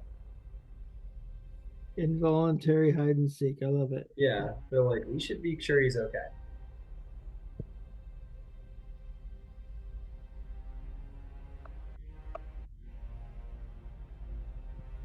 Oh, that's a bummer. I have to roll at disadvantage, so I got a 9. My other roll was a 19. A 9. So we'll say like the first one doesn't go so well. Someone just kind of like walks into the room. You're like, ah, shit, you're trying to hide. But eventually, I'll tell you what. Roll me one more time. No disadvantage because you're not like moving. You're just like hanging out in the Okay. room, like quiet. You're like staying nice and still. 17. Okay, well, so we'll say at one point you like find a good hiding spot and you just kind of sit there, maybe even shut down for 4 hours and wake back up. As you guys are all going about your day at around like what would be considered like midway through the standard day, not the maybe the Zerths and the monks, not the enlightened so much, but the Zerths and the monks, most of them anyway, start just like going through the shit. Just like you don't know why, but they're like opening boxes, closing boxes, like moving furniture, like going through rooms, looking around. You're not really sure what's up, but they start like looking around the ship for something. But eventually, well, let's see. It takes them like once they decide to start looking, it takes them like 2 solid hours to actually find you, and you've like pulled like a board off of a wall and like fit yourself underneath like one of the beds and like refit the board in, and they do actually end up finding you. And the one guy like opens it up. And he's like, "What are you doing?" I was hiding. What were you hiding from? Oh, I wanted to see how long it would take you to find me. For the first time since you've been on the ship, you see the slightest bit of agitation from one of these gifts. The monk, like, there's just like the slightest twitch at the edge of his eye, and he just sort of nods at you and walks away. And that's the most rides you've gotten out of anyone the entire ship, and you feel probably immense satisfaction. What about you, A-P0xi? What are you up to around here? I was gonna say during that time that Chaplin was hiding, I would have Epoxy's got a sudden interest in trying out foods and seeing what ingredients are in each of them. Absolutely. You very quickly begin to realize as you're eating, it's like strange assortments of food that were like bought from different ports. Like the Githzerai are not like hiding from the world. They go out and retrieve food stuff. So you're like, you find out. In fairness, there's a huge variety of foods. Like it's not like rice and. I only go fish. to the food set out in our room. All right. Because I don't know, it seems weird for a robot to eat in front of others. Yeah, you go to your room, you start like taking these trays of food into the room and just like taking a bite out of everything. And your sensors are like basically forming an encyclopedia of various like culinary things. Wow, this is amazing. Oh, So carrot. intriguing. That's interesting. Yeah. What carrot in that? Oh, cheese. Wonder how that got there. Ah, Chaplin! Yeah. That's yeah. But yeah, you go investigate some food. Yeah, no problem. So with that, that's kind of your first day. Well, let me go back to Varsh really quick. Is there anything else you'd like to do at the end of your rest of your day, Varsh? I'd like to look for Bisan or Ed, one of the two, whoever is available. Well, Steve Bisan is relatively busy today, so you find Ed as he's just kind of like pulling apart crates and like making drill bits out of like old materials and stuff, and you kind of find him. Mr. Jord, do you have a moment? What? Yeah, sure. Can appear while he's doing. What are you making? I like where your head's at, but no, he's making like what he's scrapping right now. I'm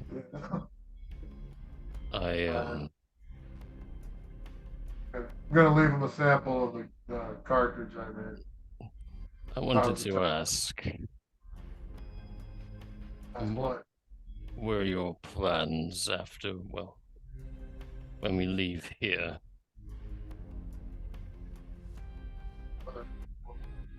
Yeah, just get back on my feet, I suppose. Why do you ask?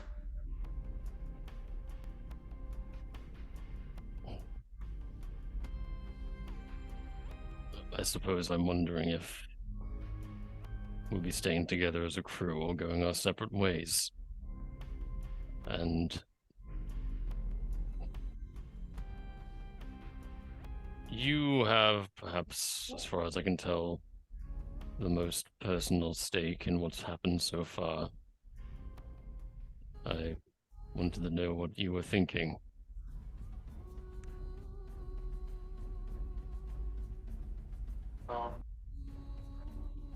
As for the sake of peacekeeping, the transparency, I plan to go find my brother.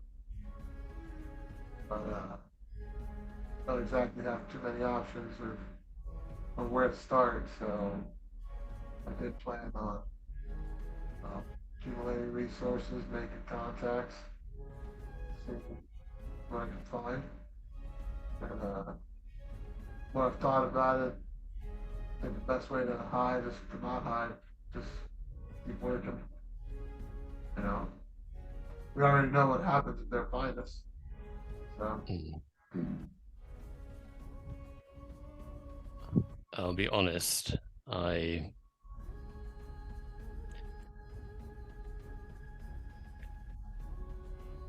would like to see the head of Larati Suthra taken from her shoulders and a mind flayer prophet bleeding at my feet. Think so, right?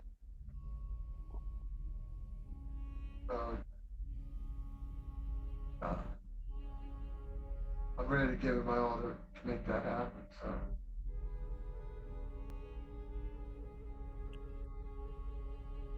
In that case, if your next target is to seek your brother, I imagine that will lead to my target one way or another. So I'd be happy to assist.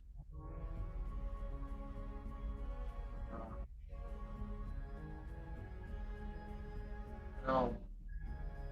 I've been carrying so many secrets for so long. Almost involuntarily, Varsh just laughs. That, in a way, it feels easier to just offload. I'll tell you this. It's not just in our best interest that we find my brother. It's caring all about the masses, life, across Astral Sea and beyond. Well, it's important for them too.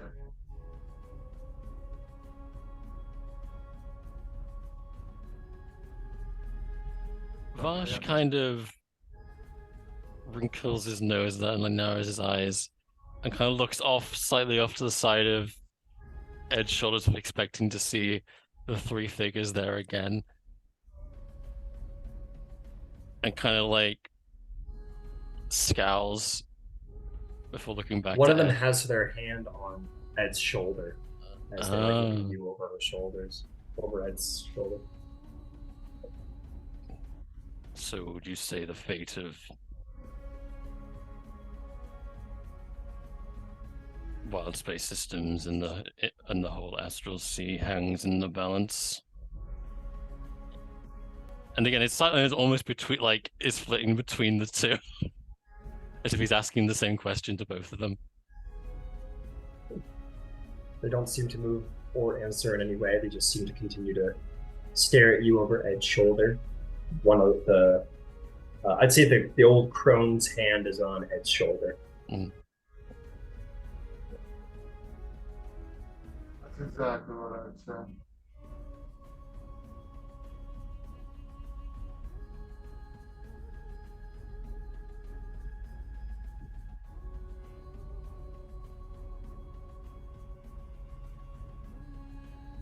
The only other privy to this, what I'm about to tell you, is Bisan, and even then, I have not been entirely forthcoming with her. I glance again at the figures. Before I joined the New Dawn, I call myself a soldier, but that was hardly the case. I was part of the crew of the Void Light, hence my name. And that ship was destroyed at the beginning of the Second Unhuman War, and I was lost here in the Astral Sea. But the thing with the Astral Sea is that, as you probably well know, no need to sleep, eat, or drink. If I had to guess, I was in the Astral Sea for the full duration of the Unhuman War, which 8 years doesn't sound like a long time, but I was awake for all of it.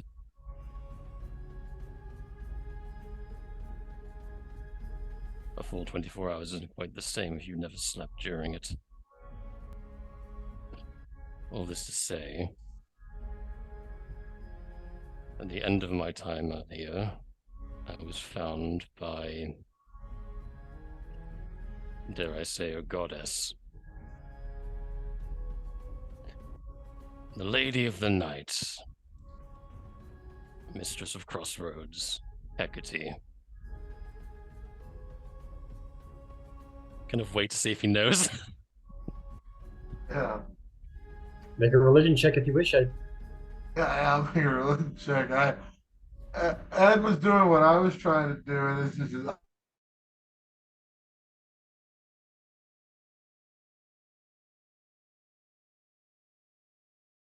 20 minutes. I'm losing my shit, dude. That's that 1 plus 4. You have never heard of this entity before in your existence. That's crazy. Yeah, that's crazy, dude. Like a bead of sweat is like rolling down Varsh's head. The whole time I've been with the crew of the New Dawn has been at her. Well, she basically forced it upon me, and from then has been quietly nudging me in certain directions, giving me gifts like Etherith. She even thought I'd die when the cosmic horror hunt began, and yet fate had other plans, I suppose.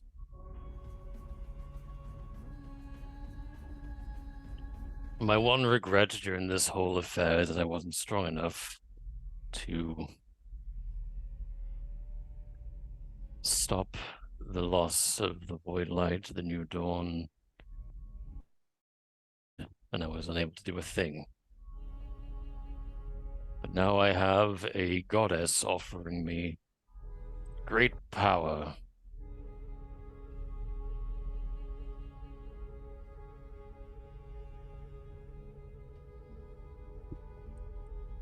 I've yet to decide whether to accept or not.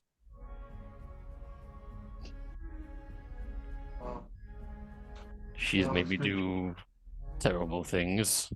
She made me sacrifice my history. She had me behead a surrendering foe. I always fear she'll ask me to do something terrible once again. But with the fate of worlds upon worlds and beyond in the balance, do you think I would be foolish to refuse? All I can say, and I can't say much on behalf of God is you and me, but my father tried playing God. God of great places. I saw the ending of that tale.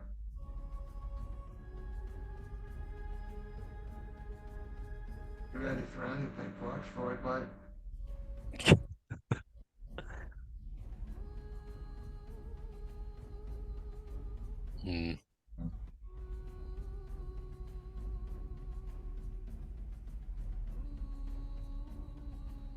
I appreciate your counsel, I suppose. I look again at like the figures, almost like as a, and say, "This might be hard to believe, but she seems to be very interested in you. She's watching you right now."